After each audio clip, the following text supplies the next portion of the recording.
ഹരേ കൃഷ്ണ കൃഷ്ണ കൃഷ്ണ ഹരേ ഹരേ ഹരേ രാമ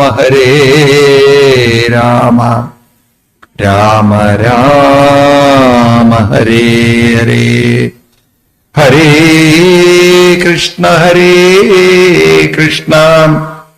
കൃഷ്ണ കൃഷ്ണ ഹരേ ഹരേ സർവത്ര ഗോവിന്ദനാമ സങ്കീർത്തനം.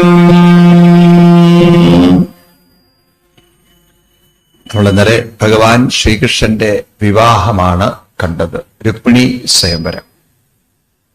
നമ്മുടെ ഭൂരിപക്ഷം ഹിന്ദു സമൂഹവും ഈ ഭാഗവതാദി ഗ്രന്ഥങ്ങളൊക്കെ കഥാരൂപത്തിൽ ഒന്നുകിൽ കേട്ടുപോവുക, അല്ലെങ്കിൽ കുറച്ച് തൊഴുതുപോവുക, ഇതിലപ്പുറം ഇതിൻ്റെ ഉള്ളിലേക്ക് ഇറങ്ങി ഇത് പഠിക്കുന്നവര് വളരെ കുറവാണ്. നമ്മുടെ ഹിന്ദു സമൂഹത്തിന് എന്തോ പറഞ്ഞിട്ടില്ല എന്ന് തോന്നുന്നു. നമുക്ക് അടുത്തൊരു ജനറേഷൻ, നമ്മുടെ നെക്സ്റ്റ് ജനറേഷൻ, അവരെ സംബന്ധിച്ച് അവരൊരു പുതിയ ലോകത്തിലേക്ക് ഇറങ്ങിച്ചെല്ലുന്നവരാണ്. ആർട്ടിഫിഷ്യൽ ഇന്റലിജൻസിന്റെ ഒക്കെ ടെക്നോളജിയുടെ ഒക്കെ ലോകത്തിലാണ്. നമ്മൾ ജീവിച്ച പോലെയല്ല അവർ ജീവിക്കുന്നത്. എല്ലാം ഒരു വിരൽത്തുമ്പിൽ നേടാവുന്ന ഒരു ലോകത്തിലേക്ക് എത്തുകയാണ്. അപ്പം മനുഷ്യൻ ഇങ്ങനെ ഭൗതിക പുരോഗതിയിലേക്ക് മാറുമ്പോൾ ആന്തരികമായൊരു പുരോഗതി ഉണ്ടോ എന്ന് പോലും നമ്മൾ ഹിന്ദുക്കൾ ചിന്തിക്കുന്നില്ല. നമ്മളൊരു വലിയ അന്ധവിശ്വാസത്തിൽ പെട്ടുപോയി. എന്ത്, പുറത്തൊരു ദൈവമുണ്ടെന്നും ആ ദൈവം നമ്മുടെ കാര്യങ്ങളൊക്കെ നടത്തിത്തരുമെന്നൊക്കെ മനുഷ്യൻ അന്ധമായി അങ്ങോട്ട് വിശ്വസിക്കും. ഇത് അന്ധമാണ് എന്ന് പോലും പലരും അറിയുന്നില്ല. അപ്പൊ ഇവിടെയാണ് നമുക്കൊരു വ്യക്തത കിട്ടാൻ ഭാഗവതത്തെ നമ്മൾ പഠിക്കേണ്ടത്. ഭാഗവതം പഠിക്കുന്ന സമയത്ത് തന്നെ വേദവ്യാസ മഹർഷി ആദ്യമേ സൂചിപ്പിച്ചിട്ടുണ്ട്, പിബത ഭാഗവത രസം എന്നാണ്. ഈ ഭാഗവതത്തിന്റെ ഉള്ളിലൊരു രസമുണ്ട്. അതാണ് നിങ്ങൾ പിബത, കുടിക്കേണ്ടത്. അതാണ് നിങ്ങൾ മനസ്സിലാക്കേണ്ടത്. അതാണ് നിങ്ങൾ ഉൾക്കൊള്ളേണ്ടത്. ആ ഭാഗവത രസത്തെ മനസ്സിലാക്കാനാണ് നമ്മൾ ഈ സപ്താഹ യജ്ഞങ്ങളിലൂടെയൊക്കെ പരിശ്രമിക്കുന്നത്. അപ്പൊ അതുകൊണ്ട് നിങ്ങളൊക്കെ ഈ അന്ധമായി കേട്ടുപോകരുത്. നിങ്ങളൊക്കെ പഠിക്കണം, മനസ്സിലാക്കണം. ഇത് നെക്സ്റ്റ് ജനറേഷനിലേക്ക് കുറച്ചെങ്കിലും പറഞ്ഞു കൊടുക്കണം. അപ്പോഴാണ് നിങ്ങളൊരു യഥാർത്ഥ അച്ഛനും അമ്മയും ആവുന്നത്. വെറുതെ തൊഴുതു പോയാൽ അച്ഛനും അമ്മയും ആവില്ല. അതൊരു അന്ധതയാണ്, അതൊരു അന്ധവിശ്വാസമാണ്. യാഥാർത്ഥ്യം അറിയാത്തത് കൊണ്ട് നിങ്ങൾ അന്ധമായി ചെയ്യുന്നു മാത്രം. തൊഴുതു പോവാനാണോ നമ്മളോട് പറഞ്ഞത് എന്നുപോലും നിങ്ങളോട് ആരാ പറഞ്ഞത്? ആരോ ചെയ്യുന്നതിനെ നിങ്ങൾ അനുകരിക്കുകയാണ്. അതുകൊണ്ട് ഇതിന്റെ പിന്നിലുള്ള യാഥാർത്ഥ്യം അറിയണോ വേണ്ടയോ? എന്താണ് നമ്മളോട് പറഞ്ഞിരിക്കുന്നത്? ആ പറഞ്ഞിരിക്കുന്നത് അറിയണമെങ്കിൽ നമ്മൾ സത്സംഗങ്ങൾ കേൾക്കണം. അല്ലാതെ നിങ്ങൾക്ക് എങ്ങനെയാ മനസ്സിലാവുക? സ്വയം അങ്ങോട്ട് തീരുമാനിച്ച് നിങ്ങൾ ചെയ്യുന്നത് ശരിയാവണമെന്നുണ്ടോ? അപ്പൊ നമ്മുടെ ഇഷ്ടപ്രകാരം നമ്മളൊരു മരുന്ന് കഴിച്ചാൽ അത് രോഗത്തിനുള്ളൊരു മരുന്നാകുമോ? സ്വന്തം ഇഷ്ടപ്രകാരം നമ്മൾ ഓരോന്ന് ചെയ്യുമ്പോൾ അത് കറക്റ്റ് ആവണമെന്നുണ്ടോ? അപ്പൊ ഭൂരിപക്ഷം ആളുകളും ഒരു അന്ധതയിൽ പോകുമ്പോൾ നമ്മളും അന്ധതയിൽ പോവും. അത് മനുഷ്യന് സ്വാഭാവികമായിട്ടുള്ളതാണ്. അതുകൊണ്ടാണ് ഭഗവാൻ പറയുന്നത്, ഇവിടെ ഭൂരിപക്ഷം ആളുകൾ പോകുന്ന വഴിക്കല്ല നിങ്ങൾ പോകേണ്ടത്. നിങ്ങൾക്ക് നിങ്ങളുടേതായിട്ടുള്ളൊരു വഴി ഉണ്ടാവണം. നോക്കൂ, നിങ്ങൾ യാദവ കുലം തമ്മിൽ തല്ലി നശിച്ചു പോയത് അവരൊക്കെ ഒരൊറ്റ വഴിക്ക് പോയി. എന്നാൽ ഉദ്ധവർ ആ വഴിക്ക് പോയില്ല. ഉദ്ധവര് മറ്റൊരു വഴിക്ക് തിരിയാണ്. അതുകൊണ്ട് ഉദ്ധവർ ആ നാശത്തിൽ നിന്നും രക്ഷപ്പെട്ടു, ബാക്കിയുള്ളവർ രക്ഷപ്പെട്ടില്ല. അപ്പൊ അതുപോലെയാണ് കൗരവരുടെ കൂടെയാണ് 11 അക്ഷൗഹിണി. പാണ്ഡവരുടെ കൂടെ വളരെ കുറച്ച് അക്ഷൗഹിണിയുള്ളൂ.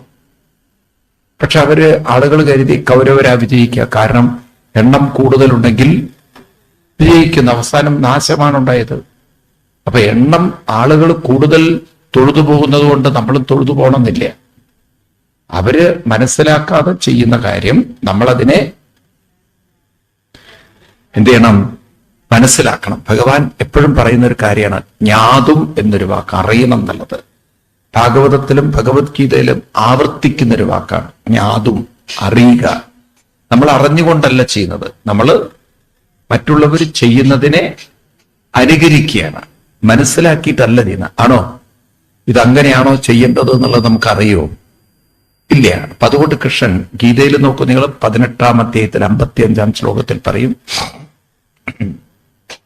ജ്ഞാതും തത്വേന, നിങ്ങൾ താത്വികമായി അറിയാൻ ശ്രമിക്കുമെന്നാണ്. ഗീതയില് 18-55 പറയും, ഭക്തിയാമാം അഭിജാനാതി യാവാന്യശാനി തത്വത തതോ മാം തത്വതോ ജ്ഞാത്വ എന്നുണ്ട്. എന്നെ താത്വികമായി അറിയണം തന്നെയാണ് കൃഷ്ണൻ പറഞ്ഞത്, അല്ലാതെ വെറുതെ ബ്ലൈൻഡ്ലി ഫോളോ ചെയ്യണം എന്ന് കൃഷ്ണൻ പറഞ്ഞിട്ടില്ല. അപ്പൊ താത്വികമായി അറിയുക, അതിത്തിരി മെനക്കെടുണ്ട്.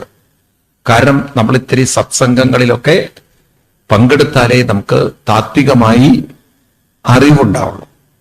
ഈ സത്സംഗമാണ് നമ്മുടെ ഹിന്ദു സമൂഹത്തിന്റെ ശരിക്കും അടിസ്ഥാന ആധാരശില. പക്ഷെ ആ സത്സംഗവും സാധനയും പോയി നമ്മളൊരു അന്ധവിശ്വാസത്തിൽപ്പെട്ടു. സത്സംഗം എന്ന് പറയുന്നത് വളരെ ചുരുങ്ങിപ്പോയി. സത്സംഗമുണ്ട്, പക്ഷെ അത് കഥകളെ പറയുന്ന സത്സംഗങ്ങളായി. അതിന്റെ തത്വം പറയുന്ന സത്സംഗങ്ങൾ വളരെ കുറവാണ്. അതാണ് ഭൂരിപക്ഷം ആളുകളും കഥകൾ കേട്ട് അത് വിശ്വസിച്ച് ജീവിക്കുന്നവരാണ്. മനസ്സിലാവുണ്ടല്ലോ? അതിൽ നിന്ന് നമ്മൾ ഒരു പടി എന്ത് ചെയ്യണം? ഉയരണം. അപ്പൊ നമുക്കിവിടെ കൃഷ്ണന്റെ വിവാഹത്തെ എടുത്ത് പഠിക്കാം. കൃഷ്ണൻ ഇന്നലെ രുക്മിണി ദേവി വിവാഹം കഴിച്ചു. എന്നാൽ കൃഷ്ണന്റെ വിവാഹം ഒരിക്കലും ഒരു സ്ത്രീയിൽ ഒതുങ്ങി നിന്നില്ല. പിന്നെയും കല്യാണമുണ്ട്. എത്ര കല്യാണം? 8 കല്യാണമാണ് കൃഷ്ണന്റെ. പിന്നെയും 8 ഉള്ളൂ. പിന്നെ 16,000 വേറെയുണ്ട്. ഇത്രയൊക്കെ ഒരാൾ കല്യാണം കഴിക്കുമോ? എന്താണ് ഇങ്ങനെയൊക്കെ കൃഷ്ണന്റെ തലയിൽ 16,000 ഭാര്യമാരെയൊക്കെ വെച്ച് ഇരിക്കുന്നത്? എന്താണ് അതിന്റെ ഒരു പൊരുൾ? അറിയണ്ടേ? ആദ്യം 8 കല്യാണത്തെ കുറിച്ച് നമുക്ക് നോക്കാം. 8 കല്യാണം, എങ്ങനെയാണ് കല്യാണം കൃഷ്ണൻ കഴിച്ചത്? അതിൽ 2 കാര്യങ്ങളാണ്. ഒന്ന് ഒരു കഥയും, 2 അതിന്റെ തത്വവും. ഇത് മറക്കരുത്, കഥയും തത്വവും. അപ്പൊ ആദ്യം നമ്മൾ കഥ നോക്കുകയാണെങ്കിൽ, പണ്ട് ഭഗവാൻ ദ്വാരകയിലാണല്ലോ താമസം. ദ്വാരകയിലെ വലിയ സമ്പന്നനായിരുന്നു സത്രാജിത്ത്. അദ്ദേഹം സൂര്യോപാസകനായിരുന്നു. ആരാണ്? അങ്ങനെ സൂര്യനെ ഉപാസിച്ച് ഇദ്ദേഹത്തിനൊരു മണി കിട്ടിയതാണ്. അതിന്റെ പേര് സെമന്തകമണിയാണ്. ഈ സെമന്തകമണിക്കുള്ള ഒരു പ്രത്യേകത, 8 ഭാരം സ്വർണം പ്രസവിക്കുമത്രേ ഈ സെമന്തകമണി. എന്തൊക്കെയാണെങ്കിൽ എന്തായിരിക്കും അവസ്ഥ നോക്കൂ നിങ്ങൾ. സ്വർണത്തിന്റെ വില പോയൊരു പോക്ക്. 8 ഭാരം സ്വർണം തരുന്ന ഒരു മണിയാണ് സെമന്തകമണി. അപ്പൊ സെമന്തകമണി ഇത്രയും സ്വർണം തരുമ്പോ ഈ സത്രാജിത്ത് സമ്പന്നനായിത്തീരും. അദ്ദേഹത്തിന്റെ വീട്ടിലെല്ലാം സ്വർണം പൂശലായിരുന്നു. കാരണം അത്രയും എന്തുണ്ട്? സ്വർണം കിടക്കുകയാണ്. സ്വർണം ഇനി എവിടെയെങ്കിലും കൊണ്ടുപോയിടാനുണ്ടോ എന്ന് കഴിഞ്ഞാൽ എവിടെയില്ല, അത്രയും സ്വർണം. ഇദ്ദേഹം എന്ത് ചെയ്ത് ഒരു കിരീടമൊക്കെ ഉണ്ടാക്കി നാട്ടിൽ വലിയ പ്രമാണിയെ പോലെ നടക്കാൻ തുടങ്ങി. അങ്ങനെ കിരീടമൊക്കെ എടുത്ത് കിരീടമൊക്കെ വെച്ച് ഒരു ദിവസം അദ്ദേഹം നേരെ കൃഷ്ണനെ കാണാൻ വേണ്ടി ദ്വാരകയിൽ വന്നു. അപ്പൊ ഭഗവാൻ കൃഷ്ണൻ പണ്ട് കാലം മുതൽക്കന്നെ വളരെ സോഷ്യലി ചിന്തിക്കുന്ന ഒരാളാണ്. സോഷ്യലിസ്റ്റ് ചിന്തകാരനാണ്, കമ്മ്യൂണിസ്റ്റുകാരനാണ്. പഴയ കമ്മ്യൂണിസ്റ്റ്, നമ്മുടെ കേരളത്തിന്റെ ഭാഷയിൽ പറഞ്ഞാൽ. ഇപ്പോഴത്തെ കമ്മ്യൂണിസ്റ്റ് അല്ല. ഇപ്പോഴത്തെ കമ്മ്യൂണിസ്റ്റ് ഒക്കെ സ്വാഹ എന്നുള്ള ടീമാണ്. അവനവന്റെ വയറ്റിലേക്ക് മാത്രം എല്ലാവരും ഒരു ബൂർഷ കമ്മ്യൂണിസ്റ്റുകളാണ് ഇപ്പോഴുള്ളത്. പണ്ടുള്ളവർ ശരിക്കും സോഷ്യൽ കമ്മ്യൂണിസ്റ്റുകളായിരുന്നു. ഒരു സോഷ്യലിസം മനസ്സിലാക്കിയവരെ. അപ്പോ കൃഷ്ണൻ സത്രാജിത്തിനോട്, സത്രാജിത്തെ, ഈ മണി അങ്ങയുടെ സ്വന്തം കാര്യത്തിന് ഉപയോഗിക്കുന്നതിന് പകരം ഇത് എല്ലാവർക്കും ഉപകാരപ്പെടുന്ന ഒരു മണിയാക്കണമെങ്കിൽ രാജാവിനെ ഏൽപ്പിച്ചാൽ ആ സമ്പത്ത് കൊണ്ട് ജനങ്ങളുടെ മൊത്തം വെൽഫെയർ രാജാവ് നോക്കും. അതുകൊണ്ടൊരു സോഷ്യലി എല്ലാവർക്കും പ്രയോജനപ്പെടുന്ന വിധത്തിൽ ആ മണി ഉപയോഗിക്കല്ലേ നല്ലത്? അത് അങ്ങയുടെ സ്വന്തം സ്വാർത്ഥതയ്ക്ക് വേണ്ടി ഉപയോഗിക്കുന്നതാണോ എന്നൊക്കെ പറഞ്ഞപ്പോ സത്രാജിത്ത് പറഞ്ഞു, ഞാൻ കഷ്ടപ്പെട്ട് തപസ് ചെയ്തതേ നാട്ടുകാർക്ക് കഴിക്കാനുള്ളതല്ല. അവര് മടിയന്മാരെ ഒരു പണിയെടുക്കാതെ എന്നിട്ട് ഞാൻ ഉണ്ടാക്കി വെച്ചത് അവര് കഴിക്കണ്ട. ഞാൻ കഷ്ടപ്പെട്ടുണ്ടാക്കിയത് ആരുടെ കയ്യിലിരിക്കും? എന്റെ കയ്യിലിരിക്കും. ഇത് രാജാവിനൊന്നും കൊടുക്കാൻ ഞാൻ ഉദ്ദേശിച്ചിട്ടുമില്ല. നിങ്ങളങ്ങനെ മനസ്സിൽ ആഗ്രഹവും വെക്കണ്ട. ഉടനെ കൃഷ്ണൻ പറഞ്ഞു, സത്രാജിത്തെ, ഈ മണി അപകടമാണ്, സൂക്ഷിച്ചാ ദുഃഖിക്കണ്ട. ഇത് വളരെ അപകടം പിടിച്ചൊരു മണി ആയതുകൊണ്ടാണ് പറയണത്. നിന്റെ കയ്യിൽ വെച്ചാൽ അപകടമാണ്, രാജാവിനെ ഏൽപ്പിക്കുന്നതാണ് നല്ലത്. ഉടനെ സത്രാജിത്ത് പറഞ്ഞു, എന്റെ കയ്യിൽ അപകടമൊന്നുമില്ല, നീ കക്കാഞ്ഞാ മതി എന്ന്. കൃഷ്ണൻ പ്രായം കുറവുള്ള ആളാണ്, സത്രാജിത്തിനേക്കാൾ. അപ്പൊ പറഞ്ഞു, നീ മണി ഒരിക്കലും കക്കരുത്, കാരണം നിന്റെ ഹിസ്റ്ററി മുഴുവൻ കളവും പറ്റിക്കലൊക്കെയാണ്. അതുകൊണ്ട് ഈ മണി എന്റെ വീട്ടിൽ നിന്ന് ദയവ് വിചാരിച്ച കക്കരുത്. ഭഗവാൻ പറഞ്ഞു, അയ്യോ സത്രാജിത്തെ, നിന്റെ മണിയുടെ ആവശ്യമൊന്നും എനിക്കില്ല, ഞാനിത് ജനങ്ങൾക്ക് പ്രയോജനപ്പെട്ടോട്ടെ എന്ന് വെച്ചിട്ട് പറഞ്ഞതാണ് എന്നൊക്കെ പറഞ്ഞ ഭഗവാൻ സത്രാജിത്തിനെ വിടുകയും ചെയ്തു. സത്രാജിത്തിന്റെ സഹോദരനായിരുന്നു പ്രസേനൻ. ഈ പ്രസേനൻ ഈ മണിയും എടുത്ത് മൃഗയാ വിനോദത്തിന് പോയി. ഈ മണിക്കൊരു പ്രത്യേകത, ഇത് കഴുത്തിൽ കെട്ടി കാട്ടിലൊക്കെ പോകുമ്പോ ഇതിൽ നിന്നൊരു പ്രഭ പുറത്തേക്ക് വരുമ്പോ പോകുന്ന വഴിയെല്ലാം കാണാൻ സാധിക്കും. അപ്പൊ ഇതൊരു ഹെഡ്ലൈറ്റ് പോലെ ഇതൊക്കെ കഴുത്തിൽ കെട്ടി സത്രാജിത്തിന്റെ സഹോദരൻ എവിടെ പോയി? കാട്ടിൽ പോയി. അങ്ങനെ കാട്ടിൽ പോയി സത്രാജിത്തിന്റെ സഹോദരൻ അങ്ങനെ മൃഗയാ വിനോദം ചെയ്യുന്നതിനിടയിൽ പുറകിലൊരു പുലി ഇദ്ദേഹത്തിനെ പിടികൂടുകയും കൊല്ലുകയും ചെയ്തു. എന്നിട്ട് ആ തിളങ്ങുന്ന മണി കണ്ട് ആ ശരീരം വലിച്ചു കൊണ്ടുപോവാണ് പുലി. ഇത് കുരങ്ങന്മാരൊക്കെ കണ്ട് വേഗം ചെന്ന് കാട്ടിൽ അന്ന് ഗുഹയിൽ താമസിച്ചുകൊണ്ടിരുന്ന ജാംബവാനെ വിവരറിയിച്ചു. ജാംബവാൻ കാട്ടിൽ ഇവരുടെ അടുത്തേക്ക് വന്ന് ആ പുലിയെ കൊന്ന് ആ പുലി വലിച്ചു കൊണ്ടുപോയ ശരീരത്തിൽ നിന്നും, അതായത് പ്രസേനന്റെ ശരീരത്തിൽ നിന്നും മണിയൊക്കെ അഴിച്ചെടുത്ത്, അന്ന് ജാംബവാൻ വളർത്തിക്കൊണ്ടിരുന്ന പുത്രിയായിരുന്നു അത്രേ ജാംബവതി, അവളെ കഴുത്തിലിട്ട് കൊടുത്തു. അപ്പൊ മണി പോയൊരു പോക്ക് നോക്കൂ നിങ്ങള്. കാട്ടിപ്പോയി, അത് പ്രസേനന്റെ കയ്യിൽ നിന്ന് പുലിയുടെ അടുത്തെത്തി എന്ന് പറയാൻ പറ്റില്ല, പുലി ആ ബോഡി കൊണ്ടുപോയി അവിടെ നിന്ന് ജാംബവാന്റെ കയ്യിലും ജാംബവതിയുടെ കയ്യിലെത്തി. ഇവിടെ സത്രാജിത്ത് നോക്കുമ്പോ ഒരു ദിവസം കഴിഞ്ഞു സഹോദരൻ വരുന്നില്ല, 2 ദിവസം കഴിഞ്ഞു വരുന്നില്ല, 3 ദിവസം കഴിഞ്ഞു വരുന്നില്ല. അപ്പോ സത്രാജിത്തിന് മനസ്സിലായി, ഇത് മിക്കവാറും ആ മണി കക്കാൻ വേണ്ടി കൃഷ്ണൻ എന്റെ സഹോദരനെ ശരിയാക്കിയിട്ടുണ്ടാവും. അങ്ങനെയാണ് സത്രാജിത്ത് അങ്ങോട്ട് പറഞ്ഞ് പ്രചരിപ്പിച്ചു. അന്ന് വാട്സാപ്പ് ഗ്രൂപ്പിൽ ഞാൻ നന്നായി, എന്ത് കേട്ടിയിലയോ കിഞ്ചന വർത്തമാനം, കേട്ടിട്ടില്ലേ? ആര് കട്ടു പണി? കൃഷ്ണൻ കട്ടു. കാരണം ചെറുപ്പകാലങ്ങളിലുള്ള ശീലം മറക്കുമോ മനുഷ്യനുള്ള കാലം, കാരാസ്കരത്തിൻ കുരുപാലിലിട്ടാൽ കയ്പ് ശമിപ്പതുണ്ടോ.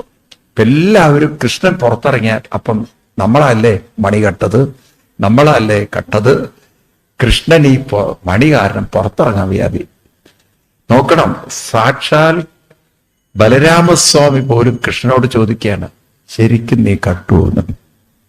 അപ്പൊ ബലരാമസ്വാമി പോലും കൃഷ്ണനെ ഈ കാര്യത്തിൽ സംശയിച്ചു. കൃഷ്ണൻ പറഞ്ഞു, ജ്യേഷ്ഠ, എനിക്കിതിനെക്കുറിച്ച് ഒരു അറിവുമില്ല, ഞാൻ നിരപരാധിയാണ്. പക്ഷേ നിന്റെ പേരിലാണല്ലോ ആളുകൾ ഇത്രയും പറയുന്നത്. തീയുണ്ടെങ്കിൽ എവിടെങ്കിലും എന്തുണ്ടാവണം? പുകയുണ്ടാവണം എന്നും പറഞ്ഞിട്ട് സത്രാജിത്തിന്റെ സഹോദരനെ കൊന്നതിൽ നിനക്കെന്തോ പങ്കുണ്ടെന്നാണല്ലോ ഇപ്പൊ ജനങ്ങൾ പറയുന്നത്. തെളിയിക്കണം. കൃഷ്ണനും കുറച്ച് കൂട്ടരും കാട്ടിപ്പോയി. എവിടെ ഒരു എത്തുംപിടിയും കിട്ടണോ? പോയി പോയി പോയി അപ്പോഴാണ് ഈ ഒരു ശരീരത്തിന്റെ ദുർഗന്ധം ചീഞ്ഞളിഞ്ഞു പോയപ്പോഴേക്കും ബോഡി. അങ്ങനെ പോയി അവിടെ എത്തുമ്പോഴാണ് ഒരു മരിച്ചു കിടക്കുന്ന ബോഡി, കുറച്ചു ദൂരം മരിച്ചു കിടക്കുന്ന പുലിയുടെ ശരീരം, പിന്നെ കുറച്ച് കാൽപ്പാടുകളൊക്കെ കണ്ട് കണ്ട് കണ്ട് പോയി ഒരു ഗുഹയിലെത്തി.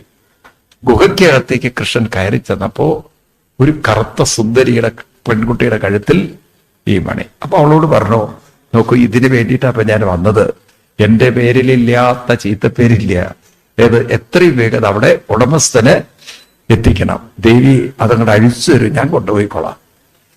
ഉടനെ ആ പെൺകുട്ടി നേരെ അകത്ത് നിന്നിട്ട് ജാംബവാനോട് പറഞ്ഞു, കറുത്തിട്ടൊരുത്തം വന്നിട്ടുണ്ട്.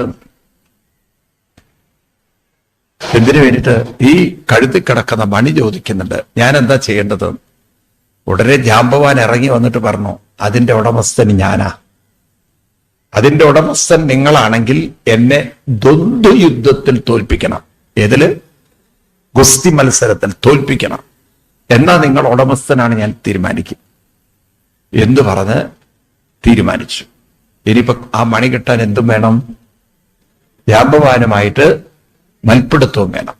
രണ്ടുപേരും മൽപ്പിടുത്തം തുടങ്ങി. അടി, ഇടി, കുത്ത്, അങ്ങോട്ടും ഇങ്ങോട്ടും. ഈ യുദ്ധം അങ്ങനെ ഒന്നും അവസാനിച്ചില്ലേ. കാരണം രണ്ടുപേരും തുല്യാതുല്യ ബലം. ആദ്യത്തെ ദിവസം കഴിഞ്ഞു. രാത്രി ജാമ്പവാന്റെ ഗുഹയിൽ തന്നെ കൃഷ്ണനും കിടക്കുക. രാത്രി പിന്നെ ഇടുക്കിലെ ഉറക്കത്തിൽ ആ ഒരു ഉറപ്പുണ്ടായിരുന്നു അന്നത്തെ കാലത്ത്. പിന്നെ പിറ്റേ ദിവസം രാവിലെ എണീക്കും, ബ്രേക്ക്ഫാസ്റ്റ് ജാമ്പവാൻ കൊടുക്കണം. അത് കഴിഞ്ഞ് ലഞ്ച് ബ്രേക്കിൽ ലഞ്ചും ആര് കൊടുക്കണം? ജാമ്പവാൻ കൊടുക്കണം. വൈകുന്നേരത്തെ കോഫി വടയും ആര് കൊടുക്കണം? ജാമ്പവാൻ കൊടുക്കണം. രാത്രിത്തെ ചപ്പാത്തിയും കുറുമയും ആര് കൊടുക്കണം? ജാമ്പവാൻ. പോരാത്തതിന് ഇടിയും. ഈ ഭക്ഷണം കൊടുക്കണം. ഇടി ഒരു 10-27 ദിവസം ഇടിയോട്ടിടി. 27ാമത്തെ ദിവസം കൃഷ്ണൻ ജാമ്പവാനെ വീഴ്ത്തിക്കളഞ്ഞു. അപ്പൊ ജാമ്പവാൻ പറഞ്ഞു, എന്നെ ഇത്ര ശക്തിയിൽ വീഴ്ത്താൻ ഈ ഭൂമിയിൽ ഒരാൾക്കേ പറ്റുള്ളൂ. അപ്പൊ കൃഷ്ണൻ ചോദിച്ചത് ആരാണ്? പറഞ്ഞു, അതെന്റെ പ്രഭുവായ രാമനല്ലാതെ വേറൊരാൾക്ക് സാധ്യല്ല. അങ്ങ് ആരാണ് ശരിക്കും? അപ്പോൾ ഭഗവാൻ ജാമ്പവാന്റെ മുന്നിൽ ആ ശ്രീരാമഭാവം കാണിച്ചു കൊടുത്തു. അപ്പോഴേക്കും ജാമ്പവാൻ പൊട്ടി പൊട്ടി കരയാൻ തുടങ്ങി. ഭഗവാനെ, ഈ ലോകത്തില് ആരെങ്കിലും ഏതെങ്കിലും ഒരു ഭക്തൻ ഇടിച്ചു പൂജിച്ചിട്ടുണ്ടാവോ? ഭഗവാനെ ഇടിച്ചു പൂജിക്കാൻ ഭാഗ്യം കിട്ടിയ ഒരേ ഒരാള് ആരാ? ജാമ്പവാനാ. 27 ദിവസം ഇടിച്ച് പത്രിയാക്കിയത്. അങ്ങനെ ഇടിച്ച് ഭഗവാനെ പരുവത്തിലാക്കി. ഭഗവാൻ പറഞ്ഞു, സാരല്ലേ ജാമ്പവാൻ, എനിക്ക് 2 കൊള്ളണം എന്നുള്ളൊരു യോഗം ഉണ്ടെങ്കിൽ ഇപ്പൊ എന്ത് ചെയ്യാൻ പറ്റും? അനുഭവിച്ചല്ലേ പറ്റുള്ളൂ. അതുകൊണ്ട് എനിക്ക് പരിഭവമൊന്നുമില്ല. എനിക്ക് ആ മണി തന്നാൽ അതിലും വലിയ ചീത്തപ്പേരിലാണ് ഞാൻ നടക്കുന്നത്. അപ്പൊ അതുകൊണ്ട് ആ ചീത്തപ്പേര് ഒഴിവാക്കാൻ എന്ത് വേണം? ഈ മണി എത്രയും വേഗം അവിടെ കൊണ്ട് കൊടുക്കണം. അതുകൊണ്ട് എനിക്ക് ആ മണി തന്നേക്കൂ. ഇത് കേട്ടപ്പോ ജാമ്പവാൻ പറഞ്ഞു, മണി മാത്രമായിട്ട് കൊണ്ടുപോണ്ട, ഞാൻ പൊന്നുപോലെ അല്ലെങ്കിൽ മണിമണി പോലെ വളർത്തുന്ന ജാമ്പവതിയും കൂടെ കൊണ്ടുപോകണം. ഒരു മാലയൊക്കെ എടുത്തിട്ട് ജാമ്പവതിയുടെ കയ്യിൽ കൊടുത്തിട്ട് പറഞ്ഞു, കഴുത്തിലിട്ടോളൂ. ദ്വാരകയില് 10-27 ദിവസമായി കൃഷ്ണനെ കാണുന്നില്ല. എവിടെ പോയി എന്നൊരു പിടിയില്ല. ഇപ്പൊ മണിയും പോയി, കൃഷ്ണനും പോയി. പലരും കരുതി എന്താ അറിയോ, മണിയും കൊണ്ട് കൃഷ്ണൻ ടൂറിന് പോയി എന്നാണ്. അങ്ങനെയാണല്ലോ പൊതുവെ സംഭവിക്കുക. പെണ്ണിനെ അടിച്ച് പോയി, അല്ലെങ്കിൽ പണം അടിച്ചിട്ട് പോയി എന്നൊക്കെയല്ലേ നമ്മൾ കേൾക്കുക.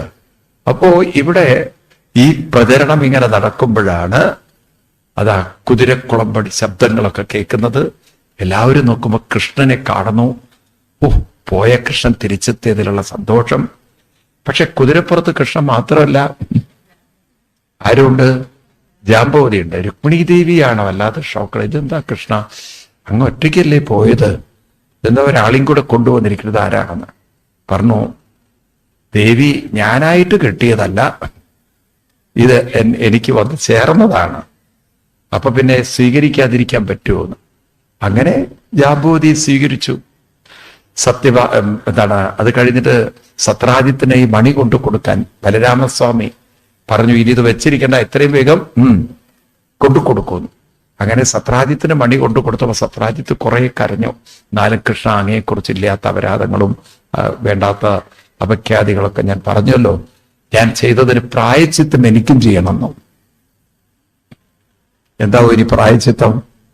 ആ സത്യഭാമ മകളെ വിളിച്ചു. അവളുടെ പേര് സത്യ എന്നാണ്. അല്ല, സത്രാജിത്ത് സത്യഭാമയെ വിളിക്കാൻ അവളുടെ കയ്യിലൊരു മാലയൊക്കെ കൊടുത്ത് നേരെ കൃഷ്ണന്റെ കഴുത്തിലിടാൻ പറഞ്ഞു. അങ്ങനെ ആ മണി കാരണം 2 കെട്ട്, ജാമ്പവതിയെയും സത്യഭാമയും. അത് കഴിഞ്ഞ് കൃഷ്ണൻ തിരിച്ച് ദ്വാരകയിലെത്തുമ്പോൾ രുക്മിണീദേവി ചോദിച്ചു, എന്താ ഭഗവാനെ, പോകുന്നതൊക്കെ ഒറ്റയ്ക്കാണ്, വരുമ്പോ ആരെങ്കിലും കൂട്ടിക്കൊണ്ടുവരുന്നുണ്ട്, ഇവർക്കൊക്കെ ഭക്ഷണം ഉണ്ടാക്കി കൊടുക്കണമല്ലോ, സൗകര്യം ഉണ്ടാവണമല്ലോ. അങ്ങനെ ഭഗവാൻ 2 പേരെ കല്യാണം കഴിച്ചു. അത് കഴിഞ്ഞ് കൃഷ്ണന്റെ അച്ഛന്റെ സഹോദരിമാരാണ് രാജാതിദേവി തുടങ്ങിയത്. അവരുടെ 2 കുട്ടികളെ കൃഷ്ണൻ ഇതുപോലെ കൊണ്ടുവരികയാണ്. കാരണം അവരെ കല്യാണം കഴിച്ചു കൊടുക്കാൻ തീരുമാനിച്ചത് ദുര്യോധനും ദുശ്ശാസനും ഒക്കെയാണ്. അപ്പൊ അവര് പറഞ്ഞു ഞങ്ങൾ ദുര്യോധന്റെ കൂടെ പോവില്ല. അപ്പൊ കൃഷ്ണൻ കൂട്ടിക്കൊണ്ടുവന്നു. അവരുടെ പേരായിരുന്നു ഭദ്രയെന്നും മിത്രവിന്ധ്യയെന്നും. ആരാണ്? ഭദ്ര മിത്രവിന്ധ്യ. പിന്നെ ഒരിക്കലും എനിക്ക് തോന്നുന്നു ഭഗവാൻ തമിഴ്നാട്ടിലെ ജല്ലിക്കെട്ട് കാണാൻ പോയോ എന്നൊരു പണ്ട് ഒരു വലിയ രാജാവുണ്ടായിരുന്നു സൗത്തില്. അദ്ദേഹത്തിന് ഒരു മകളുണ്ട്, കൊടാനുകോടി സമ്പത്തും ഉണ്ട്. അപ്പൊ അദ്ദേഹം ഒരു മത്സരം വെച്ചു. എന്റെ മകളെ കെട്ടുന്നവർ വലിയ പടുകൂറ്റൻ കാളകളെ ഒരു ഗ്രൗണ്ടിലേക്ക് അഴിച്ചുവിടും. അതിനെ കെട്ടിയിടാൻ കെൽപ്പുള്ളവർക്കേ എന്റെ മകളെ കൊടുക്കുള്ളൂ. വാസ്തവത്തിൽ കൃഷ്ണൻ കെട്ടാൻ പോയതല്ല, കൃഷ്ണൻ അത് കാണാൻ പോയതാണ്.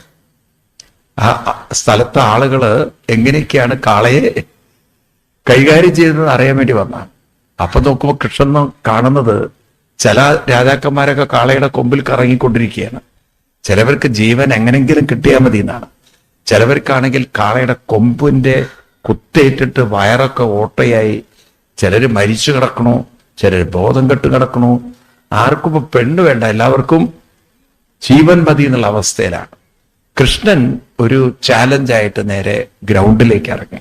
കൃഷ്ണനാണെങ്കിൽ കുട്ടിക്കാലത്ത് തന്നെ പശുക്കളെ കൊണ്ടു നടന്ന് പരിചയമുള്ളതുകൊണ്ട് എങ്ങനെ സോപ്പിട്ടു എന്ന് അറിയില്ല. ഈ 7 എണ്ണത്തിനെ വലിയ പടുകൂറ്റൻ കാളകള്, അതും അക്രമ സ്വഭാവമുള്ള കാളകള്, ഇതിനെയൊക്കെ ഭഗവാൻ ഒരു കയറുമില്ല, ഇവർക്ക് അഴിച്ചു വിട്ടിരിക്കുകയാണ്, പിടിക്കാൻ പോലും ഒന്നുമില്ല. കൃഷ്ണൻ കയറ് കൊണ്ടുപോയി ഇതിനെല്ലാം കെട്ടി പരസ്പരം ബന്ധിച്ച് അങ്ങോട്ട് കയ്യിൽ കൊടുത്തു. അത് കണ്ടപ്പോ രാജാവിന് വളരെ സന്തോഷമായി. മകളുടെ കയ്യിൽ മാല കൊടുത്തു. അങ്ങനെ അവള് കഴുത്തിൽ മാല കൊണ്ടുപോയിട്ടു. പതിവ് പോലെ കൃഷ്ണൻ ദ്വാരകയിലേക്ക് അവളെയും കൊണ്ടുവരുന്നു. ബലരാമസ്വാമി എന്താ കൃഷ്ണ ഒറ്റയ്ക്കാണല്ലോ പോകുന്നത്, വരുന്ന സമയത്ത് ആരെങ്കിലും ഉണ്ടല്ലോ എന്ന്. ഭഗവാൻ പറഞ്ഞു, എന്റെ ജ്യേഷ്ഠ, ഞാൻ കാളയെ കെട്ടിയപ്പം ഇവളെ എന്നെയും കെട്ടി. ഇതാണ് ഇപ്രാവശ്യം ഉണ്ടായത്. ഞാൻ അവിടെ കാളയെ കെട്ടുന്നത് ആരാണെന്ന് നോക്കാൻ വേണ്ടി പോയതാ, പക്ഷെ ഇതിങ്ങനെയാവും ഞാൻ വിചാരിച്ചില്ല. അങ്ങനെ സത്യ എന്ന് പറയുന്ന കുട്ടിയെ കല്യാണം കഴിച്ചു. വീണ്ടും കൃഷ്ണന്റെ ജീവിതം അങ്ങോട്ട് തീരുന്നില്ല. ഒരിക്കല് അർജുനന്റെ കൂടെ കാളിന്തി തീരത്ത് മോർണിംഗ് വാക്കിന് പോയതാ കൃഷ്ണൻ. അവിടെ രണ്ടുപേരും ഇങ്ങനെ നടന്നുകൊണ്ടിരിക്കുമ്പോഴാണ് ഒരു പെൺകുട്ടി ധ്യാനനിരതയായിട്ടിരിക്കണം, വളരെ ധ്യാനത്തിൽ നിമഗ്നയായിട്ട്. അർജുനൻ ചെന്ന് ചോദിച്ചു, ദേവി ആരാണെന്ന്. പറഞ്ഞു, എന്റെ പേര് കാളിന്തി എന്നാണ്. എന്തിനാവോ ധ്യാനത്തിലിരിക്കുന്നത്? എനിക്ക് അനുയോജ്യനായിട്ടുള്ള ഒരു ഭർത്താവിനെ കിട്ടാൻ ഞാൻ തപസ് ചെയ്യാണ്. അനുയോജ്യനായിട്ടുള്ള ഒരു ഭർത്താവിനെ കിട്ടണം എന്ന് പറഞ്ഞപ്പോ അർജുനൻ ചോദിച്ചു, ഞാൻ മതിയോ എന്ന്. അവളൊരു ആട്ടു വെച്ചു കൊടുത്തു. പോടുന്നത് പിന്നെ ആരെയാ വേണ്ടത്? എനിക്ക് ഏറ്റവും അനുയോജ്യനായി ഞാൻ കണ്ടിട്ടുള്ളത് കൃഷ്ണനെയാണെന്ന്. അർജുനൻ തലയിൽ കൈവച്ചു. 4-5 കഴിഞ്ഞതേ ഉള്ളൂ. ഇനി കൃഷ്ണന് ഒരാളും കൂടി വേണ്ടി വരുമല്ലോ. എണീറ്റോട് ദേവി, എന്റെ പുറകിലുണ്ട്, എന്റെ കൂടെ വന്നിട്ടുണ്ട്. അങ്ങനെ അർജുനൻ കൊണ്ടുവന്ന് കൃഷ്ണന്റെ കയ്യിലേക്ക് കാളിന്തിയെ ഏൽപ്പിച്ചു. മോർണിംഗ് വാക്കിന് പോയ പാർട്ടിയാ, ഒറ്റയ്ക്ക് പോയ പാർട്ടിയാ. തിരിച്ച് വരുമ്പം രുക്മിണിയോട് പറഞ്ഞു, ബ്രേക്ക്ഫാസ്റ്റിന് ഒരാളും കൂടി ഉണ്ടിട്ടോ എന്ന്. അങ്ങനെ ഒരാളും കൂടി കൊണ്ടുവന്നു. അവളുടെ പേരായിരുന്നു കാളിന്തി. അത് കഴിഞ്ഞ് കൃഷ്ണൻ ഒരു രാജാവിന്റെ മകളുടെ കല്യാണത്തിന് കൃഷ്ണന് ഇൻവിറ്റേഷൻ ഉണ്ട്, പങ്കെടുക്കാൻ പോയതാണ്. എല്ലാവരും പങ്കെടുക്കില്ലേ കല്യാണത്തിന്, അതുപോലെ പങ്കെടുക്കാൻ പോയതാണ്. അന്നാണെങ്കിൽ സ്വയംവരമാണ് കല്യാണം. സ്വയംവരം എന്ന് പറഞ്ഞാൽ പെൺകുട്ടികൾക്ക് ഭർത്താവിനെ തെരഞ്ഞെടുക്കാൻ പഴയ കാലത്ത് തന്നെ സ്വാതന്ത്ര്യം ഉണ്ടായിരുന്നു. ഇന്നിപ്പോ ഓൺലൈനിലൂടെയാണ് മാത്രം ഇല്ലേ. പഴയ കാലത്ത് ആളുകള് കണ്ട് തെരഞ്ഞെടുക്കുമായിരുന്നു. ഇന്നിപ്പോ നേരത്തെ തന്നെ തെരഞ്ഞെടുക്കും, അച്ഛനോടും അമ്മയോടും പറയില്ല എന്ന് മാത്രം. അങ്ങനെ ഈ പെൺകുട്ടി നേരെ മാലയും കൊണ്ട് കൃഷ്ണന്റെ കഴുത്തിൽ മാലയിട്ടു. അങ്ങനെ അവളുടെ പേരായിരുന്നു എന്ത്? ലക്ഷ്മണ. അങ്ങനെ 8 പേര്. ആരൊക്കെ 8 പേര്? നിങ്ങളിങ്ങനെ കഥയും കേട്ട് പോരുത്. ആരുടെയൊക്കെ പേരാ പറഞ്ഞത്? രുക്മിണി. രുക്മിണിയുടെ കല്യാണം ഇന്നലെ നമ്മൾ ഇവിടെ നടത്തി. പിന്നെ ജാമ്പവതിയായി, സത്യഭാമയായി, ഭദ്ര, മിത്രവിന്ധ്യ, കാളിന്തി, സത്യ, കാളിന്തി, ലക്ഷ്മണ. അപ്പൊ എത്ര പേരായി? 8 പേരായി. നോക്കൂ, എന്തിനാ 8 പേരുടെ കഥയിൽ വെച്ചത്? ഒരു 9 ആക്കായിരുന്നില്ലേ? അല്ലെങ്കിൽ ഒരു 7 ആക്കായിരുന്നില്ലേ? അപ്പോ നിൽക്കട്ടെ, ഒരു കഥയും കൂടി ബാക്കിയുണ്ടെന്നത് നമുക്ക് നോക്കാം. അപ്പൊ ഈ 8 എന്ന് പറയുന്നതിൽ എന്തോ ഒരർത്ഥമുണ്ട്. അല്ലെങ്കിൽ 7 വെച്ചാൽ പോരായിരുന്നില്ലേ? എന്തിനാ 8-ൽ തന്നെ കൊണ്ട് നിർത്തിയത്? അല്ലെങ്കിൽ 9 ആക്കായിരുന്നില്ലേ? ഈ ഹിന്ദു സംസ്കൃതിയിൽ 8-ന് വലിയ പ്രാധാന്യമുണ്ട്, അറിയാലോ. 8, അതിന് സംസ്കൃതത്തിൽ അഷ്ടം എന്നാ പറയാ. അഷ്ടവുമായി ബന്ധപ്പെട്ട കാര്യങ്ങൾ എന്തൊക്കെയാ ഉള്ളത്? നമ്മുടെ ക്ഷേത്രത്തിൽ തന്നെ എന്തൊക്കെയാണുള്ളത്? അഷ്ടമംഗലി മാത്രമേ അറിയുള്ളൂ അല്ലേ? കെട്ടിന്റെ കാര്യം മാത്രമേ അറിയുള്ളൂ. അമ്പലത്തിൽ അഷ്ടബന്ധ കലശമൊക്കെ കേട്ടിട്ടുണ്ടോ? അതുപോലെ അഷ്ടദ്രവ്യഹോമം എന്ന് കേട്ടിട്ടുണ്ടോ? അഷ്ടദിക്പാലകന്മാരെന്ന് കേട്ടിട്ടുണ്ടോ? അഷ്ടവസുക്കൾ എന്ന് കേട്ടിട്ടുണ്ടോ? അങ്ങനെ കേട്ടിട്ടുണ്ടോ? പിന്നെന്താണ് അഷ്ടദിക്കുകൾ എന്ന് കേട്ടിട്ടുണ്ടോ? പിന്നെന്താണ് 8? നാരായണിയൊക്കെ പഠിച്ചിട്ടുണ്ടല്ലോ നിങ്ങള്, ഇല്ലേ? നാരായണീയം പഠിച്ചിട്ടില്ലേ? അഷ്ടലക്ഷ്മി. പിന്നെന്താണ് 8? നാരായണീയം പഠിച്ചിട്ടില്ലേ? നാരായണീയത്തിലെ 4-ാമത്തെ ദശകം എങ്ങനെയാ തുടങ്ങുന്നത്? നാരായണീയത്തിലെ 4-ാമത്തെ ദശകം എങ്ങനെയാ തുടങ്ങുന്നത്? കല്യതം മമ കുരുഷതാവതിം കല്യതേ ഭവതുപാസനം ത്വയാ. വായിക്കൂ. സ്പഷ്ടമഷ്ടവിധ യോഗചര്യ പുഷ്ടയാശു തുഷ്ടിമാപ്നയാം. എന്ന് വെച്ചാൽ 8 യോഗചര്യകൾ. ഇതാണ് പതഞ്ജലി മഹർഷി പറയുന്ന ഏതാണ്? അഷ്ടാംഗ യോഗം. ഇവിടെ കേരളത്തിൽ BAMS പഠിക്കുന്ന കുട്ടികൾ പഠിക്കേണ്ടതാണ് എന്ത്? അഷ്ടാംഗ ഹൃദയം. എന്താണ് അഷ്ടാംഗ ഹൃദയം? അപ്പൊ എന്താണ് അഷ്ടയോഗചര്യ? യമ, നിയമ, ആസന, പ്രാണായാമ, പ്രത്യാഹാര, ധാരണ, ധ്യാന, സമാധി. ഏതൊക്കെയാണ്? യമ, നിയമ, ആസന, പ്രാണായാമ, പ്രത്യാഹാര, ധാരണ, ധ്യാന, സമാധി. ഇത് കഴിഞ്ഞ് നമുക്ക് കൃഷ്ണന്റെ കല്യാണം ഇവിടെ കൊണ്ട് തീരുന്നില്ല. ഇനി എത്രയുണ്ട്? 16,000. അതെന്താണ് കഥ? പണ്ട് നരകാസുരൻ എന്നൊരസുരൻ, അദ്ദേഹം 16,000-ത്തോളം പെൺകുട്ടികളെ അദ്ദേഹത്തിന്റെ കൊട്ടാരത്തിൽ പാർപ്പിച്ചു എന്നാണ്. എത്ര? ലോകത്തിലെ ഏറ്റവും വലിയ വിമൻസ് ഹോസ്റ്റൽ നടത്തിയ ആളായിരിക്കണം ആര്? നരകാസുരൻ. എത്ര കുട്ടികളെ? 16,000. ഒരു പൗർണമി ദിവസം ഇവരെ കെട്ടണം എന്ന് ആഗ്രഹിച്ചു. എത്രയാണ്? ഗിന്നസ് ബുക്കിലൊക്കെ പേര് വരിക എന്നൊക്കെ കേട്ടില്ലേ? 16,000 പെൺകുട്ടികളെ സ്വീകരിക്കാനായി അദ്ദേഹം പലയിടത്തുനിന്ന് പിടിച്ചു കൊണ്ടുപോകുന്നതാണ്. അപ്പൊ ഈ നരകാസുരൻ തങ്ങളെ കല്യാണം കഴിക്കും എന്ന് ഭയന്ന് അവരിലൊരു പെൺകുട്ടി എങ്ങനെയോ അവൾ അവിടെ നിന്ന് രക്ഷപ്പെട്ടു. ഒരാള് രക്ഷപ്പെട്ട് നേരെ കൃഷ്ണന്റെ അടുത്തെത്തി കൃഷ്ണനോട് പറഞ്ഞു, ദേ ഇവരെ രക്ഷിച്ചില്ലെങ്കിൽ ഇവരുടെ ജീവിതം തകർന്നു പോകും, അങ്ങല്ലാതെ ഒരു ശരണമില്ല, അങ്ങയ്ക്ക് മാത്രമേ ഇവരെ രക്ഷിക്കാൻ സാധിക്കുള്ളൂ എന്നൊക്കെ പറഞ്ഞ് ഭഗവാന്റെ മുന്നിൽ കരഞ്ഞ് കേണപേക്ഷിച്ചപ്പോ ഭഗവാൻ പറഞ്ഞു, ശരി എന്നാൽ അങ്ങോട്ട് പോവാന്ന്. അങ്ങനെ സത്യഭാമാദേവിയെയും കൂട്ടി, ഇപ്രാവശ്യം ഭഗവാൻ റിസ്ക് എടുക്കാൻ തയ്യാറായില്ല. നേരത്തെ തന്നെ പോകുമ്പോ ആരെയും കൂട്ടി? സത്യഭാമയെ. ഇന്നാ പിന്നെ പെട്ടെന്ന് ഇങ്ങോട്ട് ആരും ഇനി വരില്ലല്ലോ, കൂടെ ഒരാളുണ്ടെന്ന് കണ്ടു കഴിഞ്ഞാൽ. സത്യഭാമയെയും കൊണ്ട് എങ്ങോട്ട് പോയി? ഇവന്റെ നരകാസുരന്റെ രാജ്യത്തിലെ പ്രാഗ്ജ്യോതിഷപുരം എന്നാ പറയാം. എന്താണ് പ്രാഗ്ജ്യോതിഷപുരം? ഇവന്റെ കൊട്ടാരത്തിലേക്ക് എത്തുകയാണ്. ഗരുഡാരൂഢനായിട്ട് ഭഗവാൻ പോകുന്നു. ഇവന്റെ കൊട്ടാരത്തിലാണെങ്കിൽ മുരൻ എന്ന കരുത്തനായിട്ടുള്ള ഒരു മന്ത്രി ഇവന്റെ രക്ഷയ്ക്കായിട്ടുണ്ട്. അങ്ങനെ മുരനുമായി ഭഗവാൻ ഘോര യുദ്ധം ചെയ്ത് മുരനെ വധിച്ചു. ഈ നരകാസുരനെ അത്ര എളുപ്പത്തിലൊന്നും വധിക്കാൻ സാധിക്കില്ലായിരുന്നു. കാരണം അവൻ അനവധി വരങ്ങളും ശക്തിയും ഒക്കെ ഉള്ള ആളായിരുന്നു.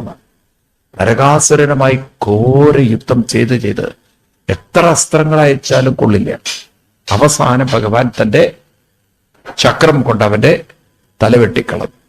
അങ്ങനെ നരകാസുരനെ വധിച്ച് അവിടുത്തെ സ്ത്രീകളെ മുഴുവൻ കൃഷ്ണൻ മോചിപ്പിച്ചു. എന്നിട്ട് അവരോട് പറഞ്ഞു, നിങ്ങളിനി സ്വൈരമായിട്ട് സ്വസ്ഥമായി ഭയമില്ലാതെ അവരവരുടെ നാട്ടിലേക്ക് പോയിക്കോളൂ, ഞാൻ കൊണ്ടുവിടാനുള്ള ഏർപ്പാട് ചെയ്യാം. ഒരെണ്ണം പോവില്ല. ഇവർ പറഞ്ഞു ഇനി ഞങ്ങളെ ആരും സ്വീകരിക്കില്ല. കാരണം നരകാസുരന്റെ കസ്റ്റഡിയിൽ പെടുക കാരണം, നരകാസുരൻ ഞങ്ങളെ സ്പർശിക്കുക കാരണം ഇനി ഞങ്ങളെ ആരും സ്വീകരിക്കില്ല. അതുകൊണ്ട് ഞങ്ങളെ കൈവിടരുതെന്ന് ഭഗവാൻ ചോദിച്ചു, എന്താ ദേവിമാരെ ചെയ്യേണ്ടത്? അല്ല, അങ്ങയുടെ ലിസ്റ്റിൽ 8 പേരായില്ലേ, ആ ലിസ്റ്റ് ഒന്നുകൂടി വോട്ടർ പട്ടിക ഒന്ന് പുതുക്കിയാൽ മതി, ഞങ്ങളുടെ പേരും കൂടെ അതിൻ്റെ അകത്ത് ചേർത്തണം. ഭഗവാൻ സത്യഭാമാദേവിയെ നോക്കി, ദേവിക്ക് തലചുറ്റിൽ വന്നു എന്നാണ്. 1-2 പേരുടെ പേരല്ല എന്താണ് ലിസ്റ്റിൽ കയറ്റാനുള്ളത്. എത്ര? 16,000 എന്ന് മാത്രല്ല, ഇവരെയൊക്കെ കൊണ്ടുപോയാലും എന്താ ബ്രേക്ക്ഫാസ്റ്റ് ഉണ്ടാക്കുക? ഇപ്പൊ നമ്മുടെയൊക്കെ വീട്ടിൽ 10 പേര് വന്നാൽ തന്നെ ഉപ്പുമാവേ ശരണം. അപ്പൊ ഇത്രയും ആളുകളുള്ള വീട്ടിൽ മിക്കവാറും രാവിലത്തെ ബ്രേക്ക്ഫാസ്റ്റ് കഞ്ഞി ചമ്മന്തി അല്ലാതെ എന്താ ഉണ്ടാക്കാൻ പറ്റുക? ദോശ കൊണ്ട് കൊടുത്തിട്ട് 16,000 പേർക്ക് ദോശ ഇടുന്ന ഒരു കാര്യം ആലോചിച്ച് നോക്കും. പുട്ടും കടലയും വല്ലതും ഉണ്ടാക്കാൻ പറ്റുമോ? അത് കഴിഞ്ഞ് ചോറൊക്കെ ഉണ്ടാക്കണമെങ്കിൽ ആ ചെമ്പിന്റെ ഒക്കെ ഒരു വലിപ്പം നോക്കൂ നിങ്ങൾ. കറിയൊക്കെ ഉണ്ടാക്കുകയാണെങ്കിൽ വല്ല പൈപ്പ് ലൈൻ വഴി കൊണ്ടുകൊണ്ടിരും. കാരണം ഇത്രയും പേർക്ക് ഭക്ഷണം. കൃഷ്ണനൊന്ന് ആലോചിച്ച് നോക്കൂ. കൃഷ്ണനൊന്ന് ഷോപ്പിങ്ങിന് പോകുന്ന അവസ്ഥ ആലോചിച്ച് നോക്കൂ. നിങ്ങൾ എപ്പോഴെങ്കിലും ചിന്തിച്ചിട്ടോ? കൃഷ്ണനെ കുടുംബസമേതം വല്ലവരും കല്യാണത്തിന് ക്ഷണിച്ചാൽ എങ്ങനെയായിരിക്കും കൃഷ്ണൻ വരുന്നത്? 16,008 പേരെയും കൊണ്ട് കല്യാണത്തിന് വന്നാൽ പിന്നെ ആർക്കും കല്യാണം നടത്തേണ്ടി വരില്ല. ഇത്രയും ആൾക്കാരെയും കൊണ്ട് അല്ലേ ട്രെയിനിലൊക്കെ ഒന്ന് കൃഷ്ണൻ യാത്ര ചെയ്യുന്നത് ചിന്തിച്ചു നോക്കാൻ പറ്റുമെന്ന് ഇമാജിൻ ചെയ്ത് നോക്കൂ. ആ കാലഘട്ടത്തിൽ കൃഷ്ണന്റെ ജീവിതം. ഈ 16,000 പേരെയും കൊണ്ട് കൃഷ്ണൻ ദ്വാരകയിലെത്തി. പിന്നെ ദ്വാരകയിൽ വെച്ച് ബലരാമസ്വാമി ആ സമയത്ത് ആരോ ചെന്ന് ബലരാമസ്വാമിയോട് പറഞ്ഞു, ആരോ നമ്മുടെ നേരെ യുദ്ധം ചെയ്യാൻ പുറപ്പെട്ടിട്ടുണ്ടെന്ന്. ബലരാമസ്വാമി ചാടി പുറപ്പെട്ടു. സൈന്യമൊക്കെ റെഡിയാക്കി വെക്കൂ എന്നുള്ളത്, കവചങ്ങളൊക്കെ അണിഞ്ഞ് യുദ്ധത്തിന് തയ്യാറാവുകയാണ്. അപ്പൊ ആ സമയത്ത് ചോദിച്ചു, ആരാണ് ഈ സൈന്യത്തെ നയിക്കുന്നത്? അപ്പോഴാ പറഞ്ഞത് നമ്മുടെ സ്വന്തം കൃഷ്ണനാണെന്ന്. കൃഷ്ണനോട് ചോദിച്ചു, എന്താ കൃഷ്ണ ഈ കാണുന്നത്? നേരത്തെയൊക്കെ പോകുമ്പോൾ ഒരാളെ വരാറുള്ളൂ, ഇത്രയും ആളുകൾ ഒന്നിച്ചു വരുന്നത് ആദ്യമായിട്ടാണ്. അങ്ങനെ 16,000 പേരെയും കൃഷ്ണൻ ഒരേ സമയത്ത് 16,000 മണ്ഡപങ്ങളിൽ വെച്ച് 16,000 രൂപമെടുത്ത് അവരെ സ്വീകരിച്ചു. അപ്പോഴേക്കും 16,000 വീടുകൾ അവിടെ ഉണ്ടാക്കി കഴിഞ്ഞു. ഇവരെ 16,000 പേരെ ഒരുമിച്ച് താമസിപ്പിച്ചാൽ മിക്കവാറും പിന്നെ അവിടെ എന്താ സംഭവിക്കുക പറയേണ്ടതില്ലല്ലോ. അതുകൊണ്ട് ഓരോരുത്തർക്കും എന്ത് ചെയ്തു, താമസിക്കാനായിട്ട് ഓരോ വീടുകളൊക്കെ ഉണ്ടാക്കി. ഇങ്ങനെ ഒരു കഥ പറയുമ്പോൾ 16,008 കല്യാണം കഴിച്ച കൃഷ്ണനും അറേബ്യൻ നാടുകളിൽ 5 കെട്ട് കെട്ടിയിട്ട് 5 വീട് വെച്ച് ഭാര്യമാരെ കൊണ്ട് നടക്കുന്ന അറബിയും തമ്മില് എന്താ പിന്നെ കൃഷ്ണന്റെ ഒരു ജീവിതത്തിന് മഹത്വം എന്ന് ചോദിച്ചാൽ എന്താ പറയുക നമ്മള്? ഇവിടെയാണ് ഈ കഥയും പറഞ്ഞ് നമ്മൾ പോകരുത്. ഈ കഥയ്ക്കുള്ളിലൊരു എന്തുണ്ട്? അവർക്ക് പറയൂ, കഥയ്ക്കുള്ളിലൊരു തത്വമുണ്ട്, കഥയ്ക്കുള്ളിലൊരു കാര്യമുണ്ട്. ഇപ്പൊ ഇവിടെ നമ്മൾ നോക്കിക്കഴിഞ്ഞാൽ 8 പേരെ ആദ്യം കല്യാണം കഴിച്ചു. പിന്നെ ഈ 16, അത് 17 ആക്കായിരുന്നില്ലേ? അതിൽ 15 ആക്കായിരുന്നില്ലേ? എന്തിനാ 16? അപ്പൊ നമ്മൾ ഈ 2 ശബ്ദങ്ങൾ പരിചയപ്പെടണം. 8ഉം 16. 8 നമ്മുടെ ഹിന്ദു മതത്തിൽ വളരെ വിശേഷപ്പെട്ട ഒരു സംഖ്യയാണ്, പറഞ്ഞല്ലോ ഇല്ലേ? 8 വളരെ വിശേഷപ്പെട്ട. അഷ്ടം എല്ലാ കാര്യത്തിലും നമുക്ക് അഷ്ടത്തെ കാണാം. നേരത്തെ പറഞ്ഞു, ആയുർവേദത്തിലും അഷ്ടാംഗ ഹൃദയമുണ്ട്. ചില പൊടികളുടെ പേര് അഷ്ടചൂർന്നാണ് ഇല്ലേ? അതുപോലെ കത്തിക്കുന്നതിന് അഷ്ടഗന്ധം എന്നൊക്കെ പറയും, ഉണ്ടോ ഇല്ലയോ? അമ്പലത്തിൽ അഷ്ടപതിയുണ്ട്. നാമങ്ങളൊക്കെ നോക്കുന്ന സമയത്ത് അവസാനിപ്പിക്കുന്നത് 108ലാണ്. അഷ്ടോത്തരം എന്നല്ലേ പറയൂ. ഇങ്ങനെ 8ന് വളരെയധികം പ്രാധാന്യമുണ്ട്. ഇനി 16ന് പ്രാധാന്യമുണ്ടോ? 16ന് ഷോഡശം എന്നാ പറയാ സംസ്കൃതത്തിൽ. എന്താ പറയാ? ഷോഡശത്തിനൊരു പ്രാധാന്യമുണ്ടോ? കേട്ടിട്ടുണ്ടോ അങ്ങനെ ഒരു ശബ്ദം നമ്മുടെ ഹിന്ദു മതത്തില്? ഷോഡശ മന്ത്രം. പേരെന്താ ഉള്ളത്? ഹിന്ദു സംസ്കൃതി തന്നെ, നമ്മൾ ഹിന്ദു എന്ന് പറയുന്ന ഒരു സംസ്കാരമുണ്ടല്ലോ, ഷോഡശ സംസ്കാരത്തിൽ ജീവിക്കേണ്ടവരാണ്. എന്താണ് അത്? കേട്ടിട്ടുണ്ടോ? ഷോഡശ സംസ്കാരം എന്ന് കേട്ടിട്ടുണ്ടോ? കേട്ടിട്ടില്ല. അമ്മയുടെ വയറ്റിലിരിക്കുന്ന സമയം മുതൽ ചെയ്യുന്ന സീമന്തം മുതൽ മരിച്ചു കഴിഞ്ഞ് ചെയ്യുന്ന കർമ്മം വരെയുള്ള ഓരോ ചടങ്ങുകളെയാണ് ഷോഡശ സംസ്കാരങ്ങൾ എന്ന് പറയാം. അപ്പൊ ഈ ഷോഡശ സംസ്കാരത്തിലൂടെ കടന്നു പോകേണ്ടവരാണ് നമ്മൾ. പിന്നെ പൂജയിൽ കേട്ടിട്ടുണ്ടോ നിങ്ങൾ? ഷോഡശോപചാര പൂജ എന്ന് കേട്ടിട്ടില്ല? കേട്ടിട്ടുണ്ടോ അങ്ങനെയെന്ന്? ഷോഡശോപചാര പൂജ, അങ്ങനെ ഒരു പൂജയുണ്ട്. ഇപ്പൊ എന്താ ഈ 16? എന്താണ് 8? അതിന്റെ ഒരു ശാസ്ത്രീയത എന്താണ്? കൃഷ്ണൻ 8 നൽകുന്ന ഒരു വ്യാഖ്യാനം ഗീതയില് 7-ാം അധ്യായം നോക്കി നമുക്ക് കാണാം. കൃഷ്ണൻ പറയുന്ന 8 പ്യുവർലി ഫിസിക്സ് ആണ്. വാസ്തവത്തിൽ വളരെ വലിയൊരു ശാസ്ത്രമാണ് കൃഷ്ണൻ നമുക്ക് പറഞ്ഞു തന്നിട്ടുള്ളത്. 8 എന്താണെന്ന് കൃഷ്ണൻ പറഞ്ഞു തരികയാണ്. കിട്ടിയോ എല്ലാവർക്കും? 7-ൽ എത്രാമത്തെ ശ്ലോകം? 4. എല്ലാവരും വായിക്കണേ. ഭൂമിരാപോ നലോ വായു ഗമ്മനോ ബുദ്ധിരേവച അഹങ്കാര ഇതീയം മേ ഭിന്ന പ്രകൃതി അഷ്ടത. പറയൂ. ഭൂമിരാപോ നലോ വായു ഗമ്മനോ ബുദ്ധിരേവച അഹങ്കാര ഇതീയം മേ ഭിന്ന പ്രകൃതി അഷ്ടത. ആദ്യം ശ്രദ്ധിക്കുന്നതാണ്. എന്തിനാണ് ഈ കഥകൾ പറയുന്നത് ചോദിച്ചു കഴിഞ്ഞാൽ, ഓരോ വ്യക്തിയെയും ഉള്ളിന്റെ ഉള്ളിൽ കരുത്തുള്ളവരാക്കുക, കഴിവുള്ളവരാക്കുക, ജീവിതത്തിൽ വളരെയധികം സന്തോഷമുള്ളവരാക്കി മാറ്റുക. അതാണ് നമ്മളെ ഒരു നല്ല വ്യക്തിയാക്കി മാറ്റാനാണ് ഈ കഥകളൊക്കെ പറയുന്നത്. അപ്പൊ നമ്മളെ ഒരു നല്ല വ്യക്തിയാക്കണമെങ്കിൽ, നമ്മളിൽ ഒരു പരിവർത്തനം ഉണ്ടാക്കണമെങ്കിൽ, ആ പരിവർത്തനം വരുത്താനുള്ള ശക്തി എവിടെ ഉണ്ടാവണം? ഇപ്പൊ നോക്കൂ, സ്വർണ്ണാഭരണത്തെ നമുക്ക് നിങ്ങളുടെ മാലയോ അത് മാറ്റിയിട്ട് പുതുക്കി വേറെ ഒന്ന് പണിയണമെന്നുണ്ടെങ്കിൽ അതിനെ ഉരുക്കണം, വേണ്ടേ? എന്നിട്ടാണ് വേറൊന്നായിട്ട് മാറ്റുന്നത്. ഇതുപോലെ മനുഷ്യന് മനസ്സിനെ പരിവർത്തനം വരുത്താൻ സാധിക്കും, കരുത്തുള്ളവരാക്കി മാറ്റാൻ സാധിക്കും. അതെന്തുകൊണ്ട് സാധിക്കുന്നില്ല ചോദിച്ചു കഴിഞ്ഞാൽ, നമ്മൾ ജീവിത ശാസ്ത്രം ശരിക്കും മനസ്സിലാക്കിയില്ല. അപ്പൊ ആ ശാസ്ത്രമാണ് കൃഷ്ണൻ ഇവിടെ പറഞ്ഞ് മനസ്സിലാക്കുന്നത്. അപ്പൊ 8 എന്ന് പറഞ്ഞാൽ എന്താണ് അർത്ഥം? 8 പ്രകൃതിയാണ്, അഷ്ടദാ പ്രകൃതി. 8 എന്നതിന് കൃഷ്ണൻ കൊടുക്കുന്ന അർത്ഥം അഷ്ടദാ പ്രകൃതി. അഷ്ടദാ പ്രകൃതി. നിങ്ങൾ ദേവീ ക്ഷേത്രത്തിലൊക്കെ പോകുമ്പോൾ, അല്ലെ ദേവിയുടെ ചിത്രം കാണുമ്പോൾ, ദേവിക്ക് എത്ര കൈകളാണ്? എന്തിനാണ് 8 കൈകള്? 8 കൈകളുള്ള ഒരു ദേവി ഉണ്ടാവുമോ? 8 കൈയുള്ള ഒരാൾ എങ്ങനെയാ ഡ്രസ്സ് വലിച്ചു കയറ്റുക? അതൊന്നും ആലോചിച്ചാൽ തന്നെ എന്തൊരു ബുദ്ധിമുട്ടാന്ന് നോക്കൂ. എനിക്കുള്ളൊരു 8 കൈകളുള്ള ഒരാളെയൊക്കെ സങ്കല്പിച്ചിരിക്കുന്നത് എന്തിനാണ്? അപ്പൊ 8 എന്ന് പറഞ്ഞാൽ അഷ്ടദാ പ്രകൃതിയാണ്. എന്താണ് 8 എന്ന് പറഞ്ഞാൽ?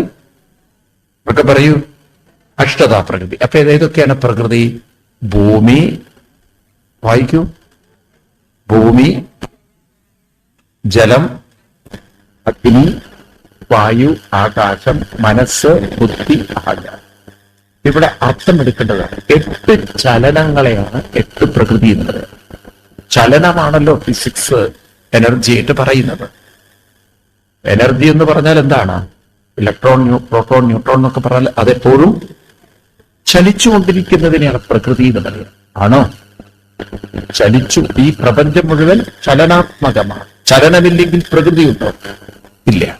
അപ്പൊ ഭൂമി ചലിക്കുന്നു, ജലം ചലിക്കുന്നു. ഭൂമി എനർജിയുടെ സോളിഡ് ഭാവമാണ്, അല്ലേ? അത് അതിന്റെ സൂക്ഷ്മഭാവമാണ്, ലിക്വിഡ് ഫോമാണ് ജലം. പ്രപഞ്ചം ഇവല്യൂഷൻ അങ്ങനെയാ വരുന്നത്. ഒരു സോളിഡ് ആവുന്നതിന് മുമ്പ് അത് ലിക്വിഡ് ആയിട്ട് ഉണ്ടായിരിക്കണം. 3, അതിന്റെ മുന്നിൽ അത് ഗ്യാസ് രൂപത്തിലിരിക്കണം, എക്സ്ട്രീം ഹീറ്റ് ആയിട്ട് ആണോ? പിന്നെ അത് വളരെയധികം ഊർജ തരംഗങ്ങളായിട്ട് വെയിൽസ് ആയിട്ട് ഇരിക്കണം. അതിനും മുമ്പ് അത് സൂക്ഷ്മമായ ഊർജ കണികകളായിട്ട് ഇരിക്കണം. അപ്പൊ അങ്ങനെ പുറകോട്ട് പോകുമ്പോൾ കാലദേശങ്ങൾക്കതീതമായ ഊർജ തന്മാത്രകളായി അല്ലെങ്കിൽ തരംഗങ്ങളായി അത് പുറകോട്ട് പോകുമ്പോൾ അങ്ങനെയാണ്. മനസ്സിലാവുള്ളേ എനിക്ക്? ഈ പ്രപഞ്ചം എന്ന് പറയുന്നത് അതിന്റെ സ്ഥൂലഭാവത്തിൽ നിന്ന് സൂക്ഷ്മഭാവത്തിലേക്ക് പോകുമ്പോൾ അത് ഓരോ ആറ്റങ്ങളായി, ന്യൂക്ലിയസുകളായി, അത് ഇലക്ട്രോൺ, പ്രോട്ടോൺ, ന്യൂട്രോൺ എന്നൊരവസ്ഥയിലെത്തുമ്പോൾ പിന്നെ നോക്കുമ്പോൾ അത് തരംഗങ്ങളാണ്. എപ്പോഴും അതിവേഗത്തിൽ ചലിച്ചുകൊണ്ടിരിക്കുന്ന ഊർജ കണങ്ങളാണ്. ആണോ അല്ലയോ? അതാണ് ഈ പ്രപഞ്ചം എന്ന് പറയുന്നത്. അപ്പൊ ഇതൊക്കെ ചലനങ്ങളാണ്. എന്നാൽ ശാസ്ത്രജ്ഞന്മാർ ഭൗതിക ചലനത്തെ മാത്രമേ കണ്ടുള്ളൂ. ഋഷിവര്യന്മാർ ആന്തരിക ചലനത്തെ കണ്ടു. ചലനം ഊർജമാണ്. ചലനം ഊർജം പ്രകൃതിയാണ്. മനസ്സിലാവുണ്ടല്ലോ? നമ്മുടെ പ്രാണൻ ചലിക്കുന്നുണ്ടോ? പ്രാണൻ ചലിക്കുന്നുണ്ടോ? അപ്പൊ കേവലം ഇലക്ട്രോൺ, ന്യൂട്രോൺ, പ്രോട്ടോൺ മാത്രമാണോ ചലിക്കുന്നത്? പ്രാണനും എന്തുണ്ട്? ചലനമുണ്ട്. അത് കഴിഞ്ഞ് മനസ്സ് എന്ന് പറയുന്ന ചിന്തകൾ ചലിക്കുന്നുണ്ടോ? പറയൂ. അതും കഴിഞ്ഞ് ഞാനെന്ന ആ ഭാവം, നമ്മളിലെ ഞാനെന്ന അഹങ്കാരം, അതും രാവിലെ ഉണരുന്നുണ്ട്, രാത്രി അസ്തമിക്കുന്നുണ്ട്. ഉണ്ടോ? അതിനും ചലനമുണ്ടോ? ഇപ്പൊ ഞാൻ പോലും ചലിക്കുന്നു. അപ്പോ ഇവിടെ 5 ബാഹ്യ ചലനവും 3 ആന്തരിക ചലനം. 5 ബാഹ്യ ചലനവും 3 ആന്തരിക ചലനം. സയൻസ് ഏത് ചലനത്തെ കണ്ടില്ല? ആന്തരിക ചലനത്തെ കണ്ടില്ല. അപ്പൊ ബാഹ്യചലനം സയൻസ് ആണെങ്കിൽ ആന്തരിക ചലനവും സയൻസ് തന്നെയാണ്. ഇനി അടുത്തൊരു ചോദ്യം ചോദിക്കുകയാണ്. ഈ ചലനങ്ങൾ നോക്കൂ, ചലനം എന്ന് പറയുമ്പോൾ എപ്പോഴും കാലാനുസൃത ചലനം എന്നാണ്. അതെങ്ങനെ മനസ്സിലായി? കാലാനുസൃതമായ ചലനമുള്ളത് കൊണ്ടാണ് ഈ ചലനം കാലത്തിനനുസരിച്ച് വികസിച്ച് ഒരു പോയിന്റിലെത്തിയാൽ വീണ്ടും അത് സങ്കോചിക്കുന്നു. ഇപ്പൊ ചലനത്തിന്റെ പ്രത്യേകതയാണ്, ഇപ്പൊ നമ്മുടെ ശരീരം ചലിച്ച് ഒരു പർട്ടിക്കുലർ ഷേപ്പിലെത്തി അല്ലെങ്കിൽ ഒരു ഏജിലെത്തിക്കഴിഞ്ഞാൽ പിന്നെ അതിന്റെ ചലനം, മുന്നോട്ടുള്ള ചലനം കഴിഞ്ഞു, പിന്നെ അത് സങ്കോചിച്ച് പഴയ അവസ്ഥയിലേക്ക് വരാൻ തുടങ്ങി. ആണോ? അത് നമുക്ക് മാത്രമല്ല, ഈ പ്രപഞ്ചത്തിലെ സകലതിനും, കൊച്ചു മീനുകളായാലും എന്താണ് കൊതുകുകളായാലും അതിനും ഒരു ഏജുണ്ട്, ഒരു വളർച്ചയുണ്ട്. അത് കഴിഞ്ഞാൽ അതിനും സങ്കോചമുണ്ട്. മൃഗങ്ങളെയൊക്കെ നമുക്കറിയാലോ.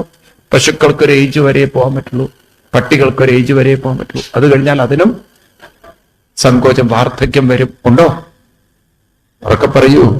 ഈ ഭൂമിയിലുള്ള സകലതിനും എന്തുണ്ട്? ചലനമുണ്ട്, വികാസമുണ്ട്, സങ്കോചമുണ്ട്.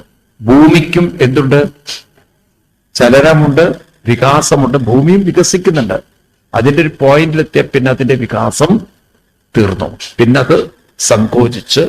അങ്ങനെയാണ് ശാസ്ത്രജ്ഞന്മാരൊരു ബ്ലാക്ക് ഹോൾ എന്നൊക്കെ ഉള്ളൊരു ആശയത്തിലേക്ക് വന്നത്. ബ്ലാക്ക് ഹോളിലേക്ക് ഡിസപ്പിയർ. സൂര്യനും എന്തുണ്ട്? കത്തി കത്തി കത്തി അതും വികസിക്കുന്നുണ്ട്. നമ്മളെപ്പോലെ അതും വളരുന്നുണ്ട്. ആ വളർച്ചയിൽ ഒരു പോയിന്റിലെത്തിക്കഴിഞ്ഞാൽ അതും സങ്കോചിച്ച് അതിലെ ഹൈഡ്രജൻ മുഴുവൻ തീർന്നു. അങ്ങനെ ഈ ഗാലക്സിയിലെ പ്രവർത്തനങ്ങൾ തീരും. മനസ്സിലായില്ലേ?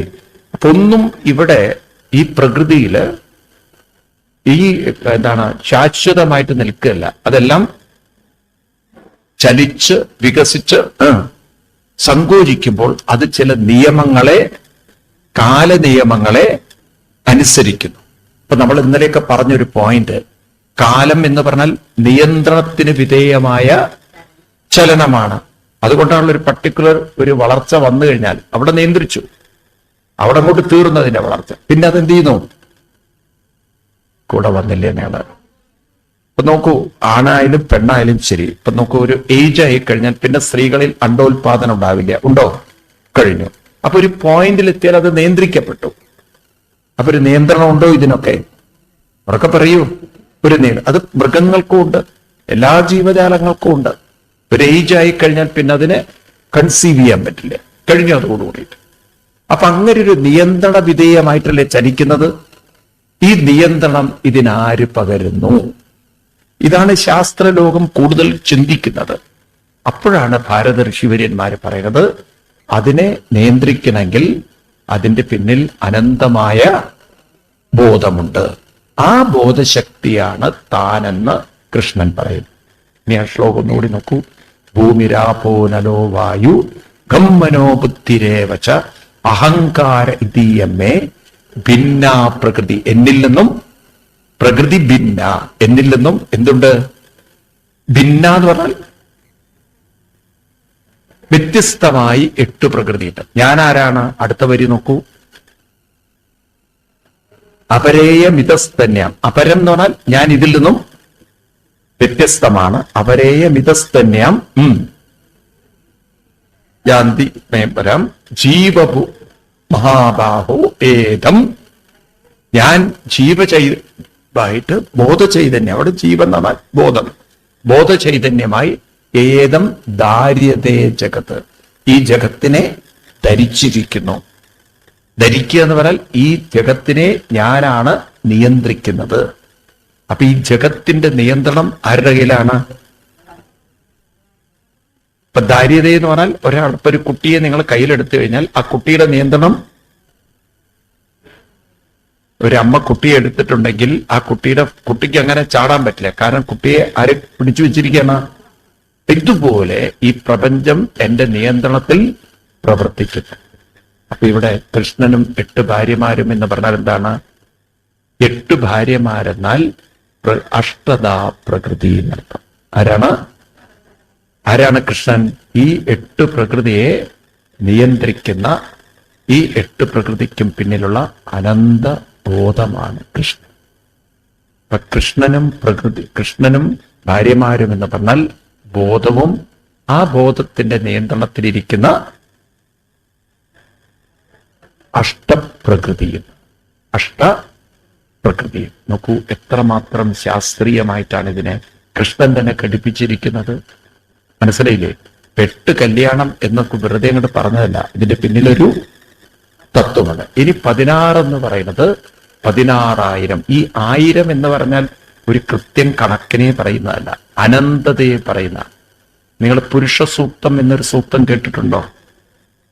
ആരെങ്കിലും കേട്ടിട്ടുണ്ടോ? ആരൊക്കെ കേട്ടിട്ടുണ്ട്? വായിച്ചിട്ടുള്ളവരൊക്കെ പഠിച്ചിട്ടുണ്ടോ? ആരെങ്കിലും പഠിച്ചിട്ടില്ല?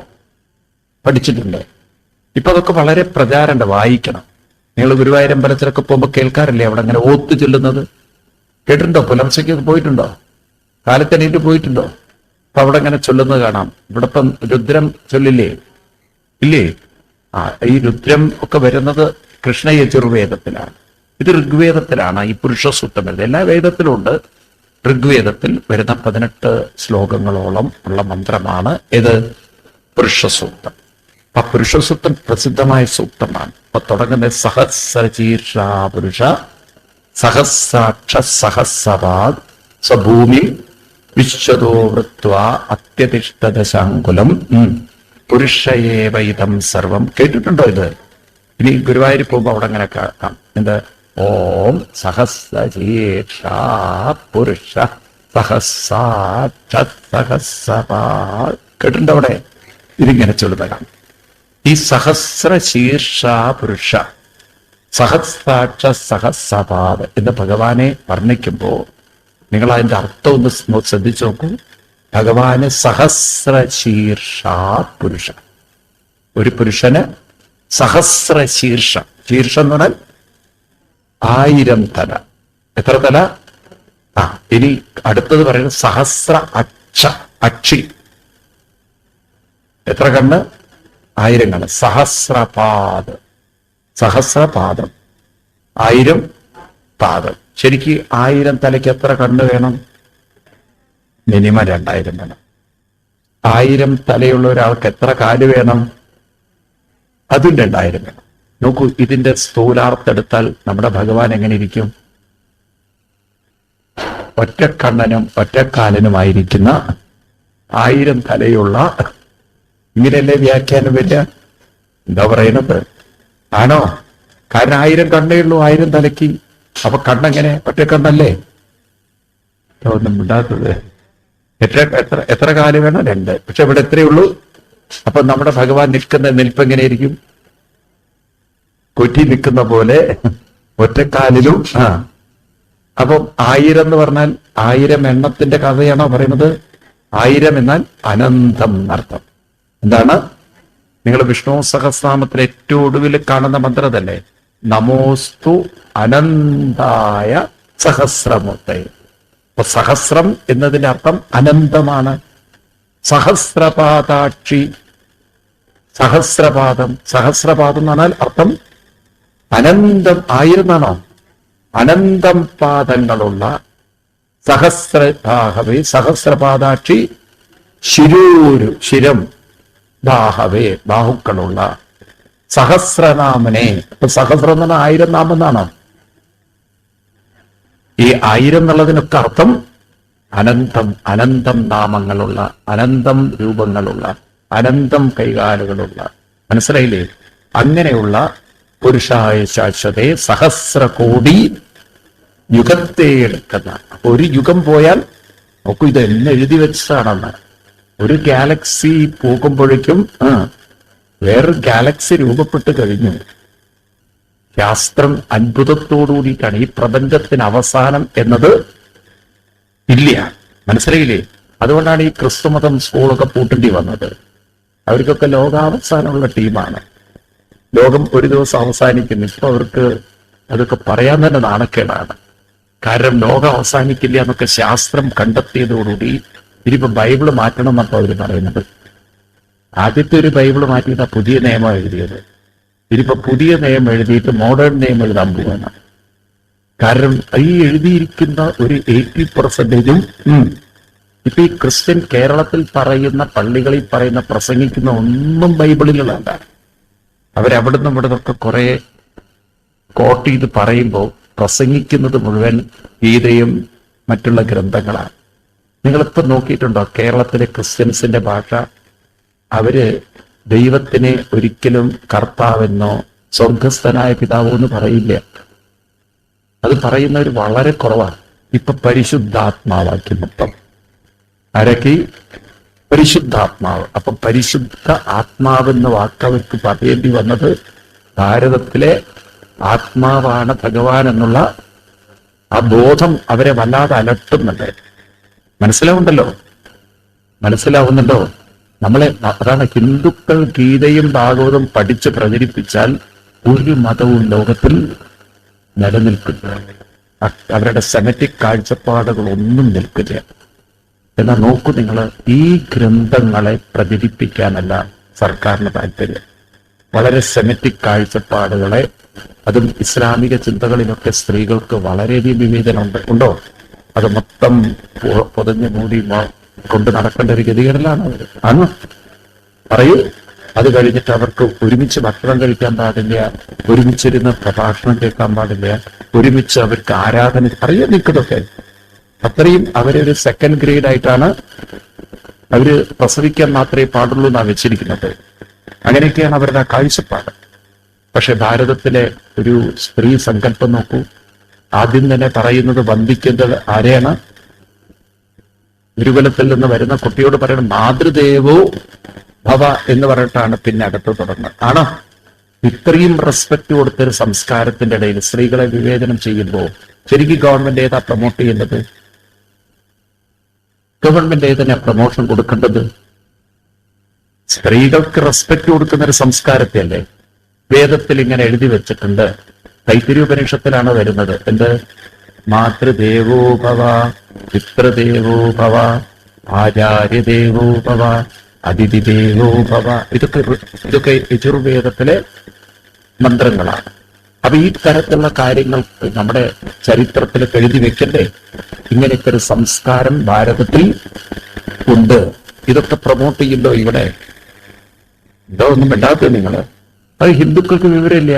വെറുതെ ഈ തൊഴുതുപോകൽ പ്രസ്ഥാനത്തിൽപ്പെട്ടവരാണൊക്കെ ഒക്കെ തൊഴുതു പോവുക എന്നല്ലാതെ എന്തെങ്കിലും ഒരു അറിവ് നേടാൻ ശ്രമിക്കുന്നവര് വളരെ ഉറക്കെ പറയൂ നിങ്ങള് കുറവാണ്. അപ്പൊ നമ്മൾ പഠിക്കേണ്ട ഇത് നിൽക്കട്ടെ, നമ്മുടെ വിഷയം വിട്ടു വേണ്ട. 8 എന്ന് പറഞ്ഞാൽ എപ്പോഴും ഓർമ്മ വേണം, അഷ്ടതാ പ്രകൃതി. എന്താണ്?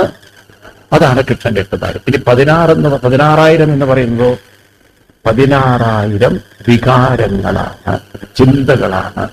അപ്പൊ നമ്മുടെ ഉള്ളിൽ 16,000 കണക്കിന് എന്ന് പറഞ്ഞാൽ അനന്തം എണ്ണിയാലൊടുങ്ങാത്ത ചിന്തകൾ ഉണ്ട്. നമ്മൾ വലിയ സ്റ്റോറേജും കൊണ്ടാണ് നടക്കുന്നത്. എത്രയോ ജന്മജന്മങ്ങളിലെ ചിന്തകൾ എവിടെയുണ്ട്? അനുഭവിച്ചതും കേട്ടതും അറിഞ്ഞതൊക്കെ ഉണ്ട്. ഈ ചിന്തകളെയാണ് എന്ത് പറയാ? 16,000 വികാരങ്ങൾ എന്നാ പറയാ. എന്താണ് വികാരങ്ങൾ? ഷോഡശ വികാരം. ഇതൊന്നും എന്റെ വരികളല്ലോ, ഇതൊക്കെ ഞാൻ ഭാഗവതത്തിൽ നിന്നെടുത്ത് പറയാ. നിങ്ങളുടെ ഈ 7-ാം സ്കന്ധത്തിന്റെ 7-ാം സ്കന്ധം എന്ന് പറഞ്ഞാൽ ഗീതയിലെ ഭാഗവതം ഫസ്റ്റ് വോളി ആരെങ്കിലും കൊണ്ടുവന്നിട്ടുണ്ടോ? ഫസ്റ്റ് വോളി ഉള്ളവർ ആരെങ്കിലും ഉണ്ടോ ഇവിടെ? ഉള്ളവര് കൈപൊക്കു. ഉള്ളവര് 7-ാം സ്കന്ധമില്ല, ലാസ്റ്റാണ് 7-ാം സ്കന്ധം വരെ. 7-ാം അധ്യായത്തിൽ 22-ാം ശ്ലോകമെടുക്ക്. ഇത് പ്രഹ്ലാദൻ അസുരക്കുട്ടികൾക്ക് പറഞ്ഞു കൊടുക്കുന്ന ശ്ലോകമായിട്ടാണ് വെച്ചിരിക്കുന്നത്. നാരദരിൽ നിന്നും പ്രഹ്ലാദൻ പഠിച്ച കാര്യങ്ങൾ. 7-22 കിട്ടിയോ ആർക്കെങ്കിലും? കപ്പൽ പ്രസ്ഥാനത്തിലാണ് അപ്പോഴും. 7-22 കിട്ടിയോ? ആർക്കെങ്കിലും കിട്ടിയിട്ടുണ്ടെങ്കിൽ പറയൂ. കിട്ടിയോ? പുസ്തകമുള്ളവർക്കൊക്കെ കിട്ടിയോ? അത് അണ്ടർലൈൻ ചെയ്യണം. ആ ശ്ലോകെ അത്രയും ഗംഭീരമാണത്. 7-22 ഏതാണ്? ഈ പുസ്തകം കൊണ്ടാത്തവരൊക്കെ ഒന്ന് ഓർത്ത് വയ്ക്കുക. 7-22 എന്താ പറയുന്നത്? ശ്ലോകം ഇത് പറയുന്നത് എന്താണ്? അഷ്ടൗ പ്രകൃതയ. ശ്രദ്ധിക്കുക, അഷ്ടൗ പ്രകൃതയ. പ്രകൃതി എത്ര? അഷ്ടമാണ്, 8 പ്രകൃതിയാണ്. പിന്നെ അടുത്തത് ത്രയ ഏവഹി തദ്ഗുണ. ത്രയം എന്ന് പറഞ്ഞാൽ ഈ പ്രകൃതികൾക്കൊക്കെ എന്തുണ്ട്? 3 ഗുണം. തമോ ഗുണം, രജോ ഗുണം, സത്വഗുണം. തമോ ഗുണം ഇതൊക്കെ പഠിക്കുമ്പോൾ രസമാണ്. ഈ തമോ ഗുണം എന്ന് പറഞ്ഞാൽ ഒരു വസ്തു സത്വഗുണമാകുമ്പോൾ അതിന്റെ സട്ടിൽ, അതിന്റെ സൂക്ഷ്മാവസ്ഥയിലേക്ക് വരും. അതാണ് പ്യുവർ എനർജി ഫോം എന്ന് പറയുന്നത്. പിന്നെ രജോ ഗുണം അതിന്റെ എവല്യൂഷനാണ്, പരിണാമമാണ്. അത് പലതായി പരിണമിക്കുന്നതിനെയാണ് രജോ ഗുണം എന്ന് പറയുന്നത്. ഞാൻ പറയുന്നത് ഒരു ഒബ്ജക്റ്റിന്റെ തലത്തിലാണ്, പ്രകൃതിയുടെ തലത്തിൽ, ഈ സൂക്ഷ്മ സ്ഥൂല പ്രകൃതിയുടെ തലത്തിലാണ്.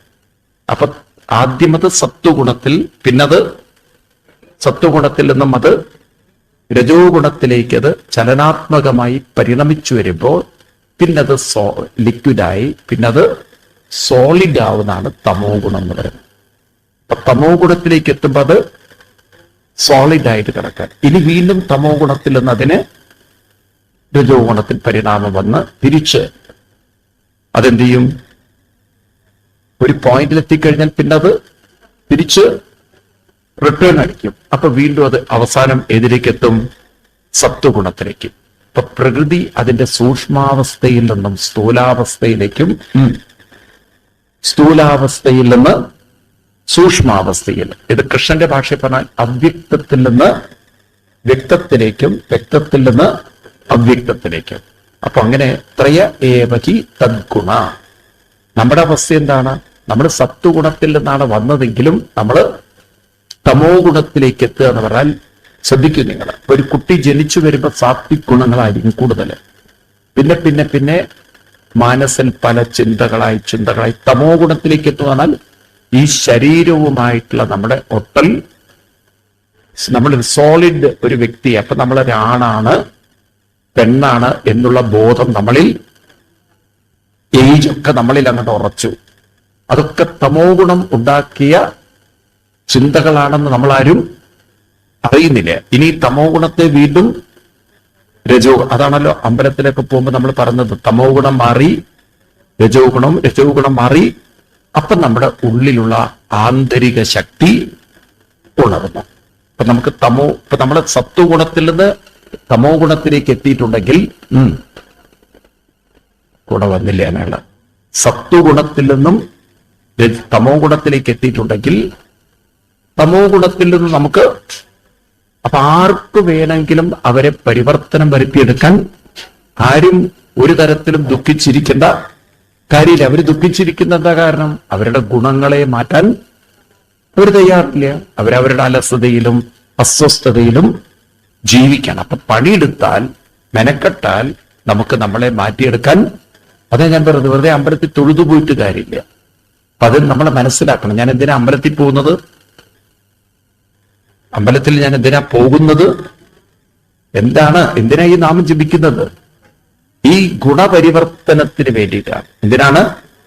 ഇപ്പൊ എന്റെ ഉള്ളിലുള്ള തമോ ഗുണത്തെ രജോ ഗുണമാക്കാനും, അപ്പോഴാണ് എന്റെ ഉള്ളിലുള്ള ദൈവിക ശക്തി ഉണർന്നു വരുന്നത്. മനസ്സിലാവുണ്ടോ നിക്ക്? ഇപ്പൊ ഗുണപരിവർത്തനം എന്താണ്? അങ്ങനെ നമ്മൾ തമോ ഗുണത്തിൽ നിന്ന് രജോ ഗുണത്തിലേക്കും, രജോ ഗുണത്തിൽ നിന്ന് സത്വഗുണത്തിലേക്കും, സത്വഗുണത്തിൽ നിന്ന് സമചിത്തതയിലേക്കും, സമചിത്തതയിൽ നിന്ന് പൂർണ്ണബോധത്തിലേക്കും, അങ്ങനെ നമ്മളെ തിരിച്ച് എങ്ങോട്ട് കൊണ്ടുവരണം? ഏതൊരു ബോധത്തിൽ നിന്നാണോ യാത്ര പുറപ്പെട്ടത്, ആ ബോധത്തിലേക്ക് നമ്മളെ തിരിച്ചെത്തിക്കണം.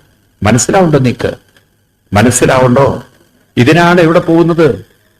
ക്ഷേത്രത്തിൽ പോകുന്നതെന്നുള്ള ബോധം ഇല്ല ഹിന്ദുക്കൾക്ക്. നമ്മൾ വെറുതെ ചുറ്റിക്കറങ്ങി അമ്പലത്തിൽ ശ്രീകോവിലും തൊഴുത് ഒക്കെ ശുപാർശയും പറഞ്ഞ് 10 രൂപ ഇട്ടിട്ട് പോകുന്ന ടീമാണ് നമ്മൾ. എല്ലാം ആര് നോക്കിക്കോളും? ഒക്കെ പടച്ചവനെ വിട്ടുകൊടുത്തിരിക്കുകയാണ് മൊത്തം ഹോൾസെയിലായിട്ട്. അദ്ദേഹം എന്തോ കരാറെടുത്തിരിക്കുന്ന പോലെ ഇപ്പൊ നമ്മൾ ചിന്തിച്ചിരിക്കുന്നത്. നമ്മുടെ പ്രശ്നങ്ങളൊക്കെ അദ്ദേഹം പരിഹരിക്കുക എന്നുള്ളത്. ഇപ്പൊ അതൊരു അന്ധവിശ്വാസം അല്ലേ? എന്താ ഒന്നും വിടാത്തത് നിങ്ങള്? അന്ധവിശ്വാസത്തിലാണ് നമ്മൾ കുട്ടികളെ വളർത്തിയിട്ടുള്ളത്. നമുക്ക് അന്ധവിശ്വാസമല്ല വേണ്ടത്, നമുക്ക് പരിവർത്തനമാണ് വേണ്ടത്. എന്താണ്? ട്രാൻസ്ഫോർമേഷനാണ്. ഈ ട്രാൻസ്ഫോർമേഷന് വേണ്ടിയിട്ടാണ് നമ്മൾ പോകുന്നത്. നിൽക്കട്ടെ. അപ്പൊ ഇവിടെ 16 എന്ന് പറയുന്നത്, അടുത്ത വരി എന്തായിരുന്നു? ശ്ലോകം കൂടി ചൊല്ലൂ. അഷ്ടൗ പ്രകൃതയ ത്രയ ഏവഹി തദ്ഗുണ വികാര ഷോഡശം. ഷോഡശം എന്ന് പറഞ്ഞാൽ 16.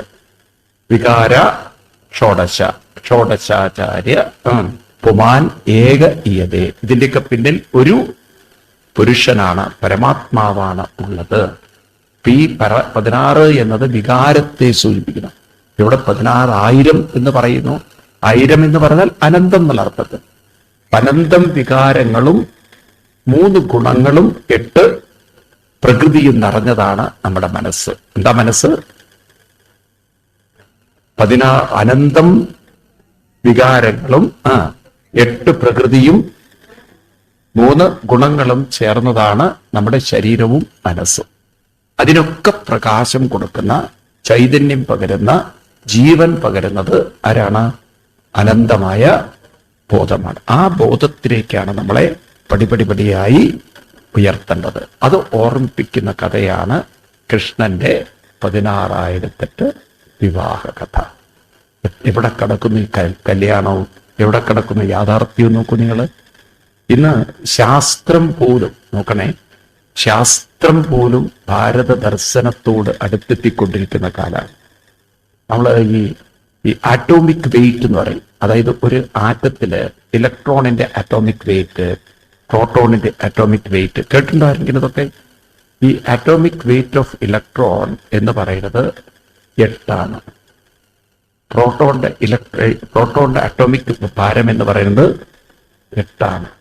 എവിടുന്ന ഈ 8 നമ്മുടെ പൂർവികർക്ക് കിട്ടിയത്? കൃഷ്ണൻ 8ാമത്തെ പുത്രനാണ്. ആണോ? കൃഷ്ണൻ 8ാമത്തെ പുത്രനാണ്. കല്യാണം കഴിക്കുന്നതും 8നെയാണ്. ഇനി 8ന്റെ ഡബിളാണ് ഇത് 16. അങ്ങനെ നോക്കുമ്പോൾ ഈ ഇവിടുത്തെ ഇലക്ട്രോണിന്റെയും പ്രോട്ടോണിന്റെയും കൂടെ നോക്കുമ്പോൾ ഇത് രണ്ടും കൂടി കൂട്ടുമ്പോൾ എത്രയും 8 കൂട്ടിക്കഴിഞ്ഞാൽ 16. 16ന്റെ ആ ഒരു എന്താ പറയാ, ഒരു സംഖ്യ. ഈ സംഖ്യകളൊക്കെ സയൻസ് കണ്ടുപിടിക്കുന്നത് ഏറെക്കുറെ നമ്മുടെ ഭാരത ദർശനവുമായിട്ട് ഒരു സാമ്യത നമുക്ക് പല കാര്യത്തിലും കാണാൻ പറ്റും. അതുകൊണ്ടായിരിക്കാം ഈ മോഡേൺ ഫിസിക്സ് ഒക്കെ ഡെവലപ്പ് ചെയ്യുന്നതോറും കൂടുതൽ ഒരു ആത്മീയതയിലേക്ക് എത്തുന്നത്. നമ്മൾ നോക്കൂ, നമ്മുടെ ശാസ്ത്രജ്ഞന്മാരിൽ നല്ലൊരു ശതമാനം ഇപ്പോഴൊരു സ്പിരിച്വൽ ഓറിയന്റേഷൻ ഉള്ളവരാണ്. അതെന്തുകൊണ്ടാണെന്ന് വെച്ച് കഴിഞ്ഞാൽ ഈ ഒരു കാര്യം അവർക്ക് മനസ്സിലാവുന്നുണ്ട്. അതായത് പ്രകൃതിക്ക് പിന്നിൽ ഒരു ബോധമില്ലെങ്കിൽ ഈ പ്രകൃതിക്ക് നിയന്ത്രിക്കാൻ ഒരു ശക്തിയും ഉണ്ടാവില്ല. സ്വയം പ്രകൃതിക്ക് നിയന്ത്രിക്കാനുള്ള കഴിവില്ല. അപ്പൊ അതുകൊണ്ട് അനന്തബോധശക്തി ഉള്ളവരാണ് നമ്മളെന്ന് നമ്മളാരും ഉറക്കെ പറയൂ അറിയുന്നില്ല. അപ്പൊ എന്തൊരു വൈഭവം നമ്മുടെ ഉള്ളിലുണ്ടെന്ന് നോക്കൂ, എന്തൊരു മഹത്വം ഉള്ളിലുണ്ടെന്ന് നോക്കൂ. അതൊന്ന് കടഞ്ഞെടുക്കാനല്ലേ നമ്മൾ ശ്രമിക്കേണ്ടത്. അപ്പൊ തളരേണ്ട വല്ല കാര്യമുണ്ടോ? അപ്പൊ ആളുകൾ തളരുന്നത് എന്താ കാരണം? അവരുടെ ആ ചിന്തകൾക്കപ്പുറത്തേക്ക് അവര് ഒരു പടി പോലും നീങ്ങുന്നില്ല. അപ്പൊ അവരുണ്ടാക്കിയ കുറെ ശീലങ്ങളാണ്. അവര് അലസത ശീലിച്ചു, അലസരായി. അപ്പൊ അവർക്ക് തോന്നുന്ന കഴിവില്ല എന്നുള്ളത്. എന്നാൽ ഈ അലസതയെ മാറ്റാൻ അവർക്ക് കഴിവുള്ളവരാണ്. ആ രീതിയിൽ അവർക്ക് പരിശീലനം കൊടുത്തിട്ടില്ല. മനസ്സിലായില്ലേ? അതുപോലെ ചിലർ വിചാരിക്കുന്നത് എനിക്ക് കോൺസെൻട്രേഷൻ പവറില്ല, കാരണം അവർ റെസ്റ്റ്ലെസ് മൈൻഡാണ് ഉണ്ടാക്കിയത്. എന്നാൽ അവർക്കും പരിശീലനം കൊടുത്താൽ കോൺസെൻട്രേറ്റ് ചെയ്യാനുള്ള ഒരു മനസ്സുണ്ട്. ഇതുപോലെ ചിലർ പറയുന്നത് എനിക്ക് ജീവിതത്തിൽ ഒന്നും സുഖമില്ല എന്നും ഇല്ലായ്മയാണ്. ഉള്ളതിനെ ആസ്വദിക്കാൻ അവർക്ക് പറയൂ ഇല്ല. എന്നിപ്പോ നമ്മൾ കുട്ടികൾ നോക്കും, എന്താ കുറവുള്ളത് ഇന്ന്? പണ്ടത്തെ അപേക്ഷിച്ച് നോക്കും ഇന്ന് എന്തിനാ കുറവുള്ളത്? എന്നിട്ടും തൃപ്തിയുണ്ടോ? പറയൂ നിങ്ങൾ. കാരണം കമ്പാരിസൺ ആണ്. മറ്റുള്ളവർക്ക് എന്തൊക്കെയോ ഉണ്ട്, എനിക്ക് ഒന്നുമില്ല. എനിക്ക് നിന്ന് ഉള്ളത് ആസ്വദിക്കാനുള്ളൊരു കഴിവ് എന്താ ഒന്നും വേണ്ടാത്തത്. ഹോട്ടലിൽ ഭക്ഷണം ഓർഡർ ചെയ്ത് കഴിഞ്ഞാൽ അവനവന് കിട്ടിയതല്ല നോക്കണം, അപ്പുറത്തേക്ക് വായിടും നോക്ക്. ഓ അത് ഓർഡർ ചെയ്താൽ മതി, ഇത് ഓർഡർ ചെയ്താൽ മതി, ഇതെന്തിനാ ഞാൻ ഓർഡർ ചെയ്ത്? ഈ തരത്തിലുള്ള കുരുട്ടു ബുദ്ധിയുള്ളവർ ഈ ജന്മം നന്നാവൂ. എന്താ ഒന്നും വേണ്ടാത്തത് നിങ്ങൾ. അപ്പൊ മനസ്സ് നന്നാവണമെങ്കിൽ എന്ത് വേണം? അതിന് ചില പരിശീലനങ്ങൾ വേണം. മനസ്സിലാവുണ്ടോ? ഇല്ലാത്തത് ഓർത്ത് ജീവിക്കണോ, ഉള്ളത് ആസ്വദിക്കണോ? അതിനൊരു കഴിവ് വേണ്ടേ? പറയൂ നിങ്ങള്. അപ്പോഴല്ലേ നാളെ നമ്മൾ ജീവിച്ചിരിക്കുമെന്ന് പോലും അറിയില്ല. ഒരു കോവിഡ് വന്ന് വൈപ്പ് ഔട്ട് ചെയ്യാവുന്ന ആൾക്കാരാണ് ഇപ്പൊ നമ്മൾ, ആണോ? ഇവിടെയാണെങ്കിൽ തിരുവനന്തപുരത്താണെങ്കിൽ മൊത്തം കുഴി, ഏത് കുഴിയിൽ വീണ്ടാ മരിക്കാന്ന് അറിയില്ല. റോഡിൽ കൂടെ പോകുമ്പോൾ തന്നെ സൂക്ഷിക്കണം. എന്തോ പിണറായി വിജയൻ സാർ ഇവിടെ കുഴിച്ചു ഇട്ടിരിക്കുകയാണൊക്കെ ഇല്ലേ? നോക്കൂ നിങ്ങള്. ഇനിയിപ്പോ നോക്കൂ, ഈ ആക്സിഡന്റുകളൊക്കെ സ്കൂട്ടറുകാർ കുഴിയിൽ പോയി വീഴും. എത്ര പാവങ്ങളുടെ ജീവിതമാണ് പോവുക. എല്ലാം ഏത് റോഡാ മര്യാദക്കുള്ള റോഡുള്ളത്? പറയൂ നിങ്ങള്. ഉള്ള വെള്ളക്കെട്ടും അതും ഇതും ഒക്കെ ആയിട്ട് ഇനിയിപ്പോ എത്ര രോഗാണുക്കളെ നമ്മളെ കാത്തിരിക്കുന്നത് പോലും അറിയില്ല. ഈ ഡ്രൈനേജുകളൊക്കെ ക്ലീൻ ചെയ്ത് വെക്കേണ്ട സമയമായിരുന്നില്ല, ഒന്നും ചെയ്തിട്ടില്ല. ഒന്നും ഇങ്ങനെ ഉള്ള ചപ്പും ചവറും അതൊക്കെ ചീഞ്ഞളിഞ്ഞ് എത്ര പേരുടെ കുടിവെള്ളത്തിലേക്ക് വരും? കിണറ്റിലെ കുടിവെള്ളം ഒന്ന് ശുദ്ധീകരിക്കാൻ വല്ല പദ്ധതികളുണ്ടോ? ഇപ്പോഴല്ലേ അതിനൊക്കെ ഒന്ന് ബ്ലീച്ച് ചെയ്തിട്ട് അതിനെ ക്ലീൻ ചെയ്യാനുള്ള സംവിധാനം ഉണ്ടാക്കേണ്ടത്, ആണോ? എന്തോ ഒന്നും ഇണ്ടാത്ത. പണ്ട് കാലത്തൊക്കെ ചുണ്ണാമ്പിടും ആൾക്കാര് ഏതില്? ഈ വെള്ളത്തില്. ഇന്നിപ്പോ അതൊക്കെ ആ സംവിധാനങ്ങളൊന്നും ഇല്ല. അപ്പൊ അതുകൊണ്ട് ആ വെള്ളം തന്നെ കുടിച്ച് വലിച്ചെടുത്ത് ഇതൊക്കെ കുടിച്ച് അവസാനം അസുഖങ്ങളൊക്കെ വന്ന്, അതുകൊണ്ട് ഒരു ചെറിയ രോഗത്തിന് തീർക്കാവുന്നതേ ഉള്ളൂ നമ്മളെ, ആണോ? അപ്പൊ ഉള്ള കാലം ആസ്വദിക്കണ്ടേ? എന്തോ ഒന്നും ഇണ്ടാത്തത്. നാളെ നാളെ എന്ന് പറഞ്ഞ ലോട്ടറിക്കാരെ പോലെ ഇരുന്നിട്ട് എന്താ കാര്യം? നാളെ നാളെ എന്ന് പറഞ്ഞിട്ട്. അപ്പൊ അങ്ങനെ ഒരു കഴിവ് നമുക്ക് കിട്ടണമെങ്കിൽ നമ്മുടെ ഉള്ളിലുള്ള ആത്മശക്തിയെ നമ്മൾ ഉണർത്തണം. അതിനെ ഉണർത്തണമെങ്കിൽ ഒരു കൃത്യനിഷ്ഠയും അനുഷ്ഠാനമൊക്കെ വേണം. അപ്പൊ അമ്പലത്തിൽ വെറുതെ വായും പൊളിച്ച് തൊഴുതു പോയിട്ട് കാര്യമുണ്ടോ? ഇല്ല. കുറച്ചു നേരം പ്രദക്ഷിണമൊക്കെ വെച്ച് ജപിച്ച് മനസ്സിനെ പരിശീലിപ്പിച്ചെടുത്താൽ ഉള്ളിലുള്ള ശിവത്വം വർദ്ധിക്കും. ഉള്ളിലുള്ള ശിവൻ ഉണർന്നു വരും. അപ്പൊ നിങ്ങൾക്ക് മനസ്സിലാവും ശിവൻ എവിടെയായിരിക്കുന്നത്. ശിവം ആത്മനി പശ്യന്തി ന പ്രതിമാനയോഗിന അജ്ഞാനം ഭാവനാർത്ഥായ പ്രതിമാ പരികൽപ്പിത. ഇതൊക്കെ പഠിക്കണം നിങ്ങൾ. ജാപാല ബിന്ദുപനിഷത്ത് ഏതാണ്? അതിലെ 61 62 ശ്ലോകങ്ങളൊക്കെ വായിക്കണം. ഓരോന്ന് വായിക്കണം, അപ്പോഴേ മനസ്സിലാവുള്ളൂ. ജാപാല ബിന്ദു ഉപനിഷത്ത്. മനസ്സിലായില്ലേ? ഇങ്ങനെ നമ്മൾ ഉൾക്കൊള്ളാൻ സാധിച്ചാൽ നമ്മുടെ ജീവിതത്തെ നമുക്ക് മാറ്റിയെടുക്കാൻ സാധിക്കും. ഇനി അടുത്ത ചാപ്റ്ററിലാണ് ഞാൻ ഇന്നലെ പറഞ്ഞു സ്നേഹം എന്ന് പറഞ്ഞാൽ എന്താണ്. സ്നേഹം എന്നതിനൊരു നിർവചനം പറഞ്ഞു. പ്രേമ മൈത്രി കൃപ. ശരിക്ക് സ്നേഹം അത് മനസ്സിലാക്കിയാൽ ഒരാളെയും മറ്റൊരാൾക്ക് തളർത്താൻ സാധ്യമല്ല.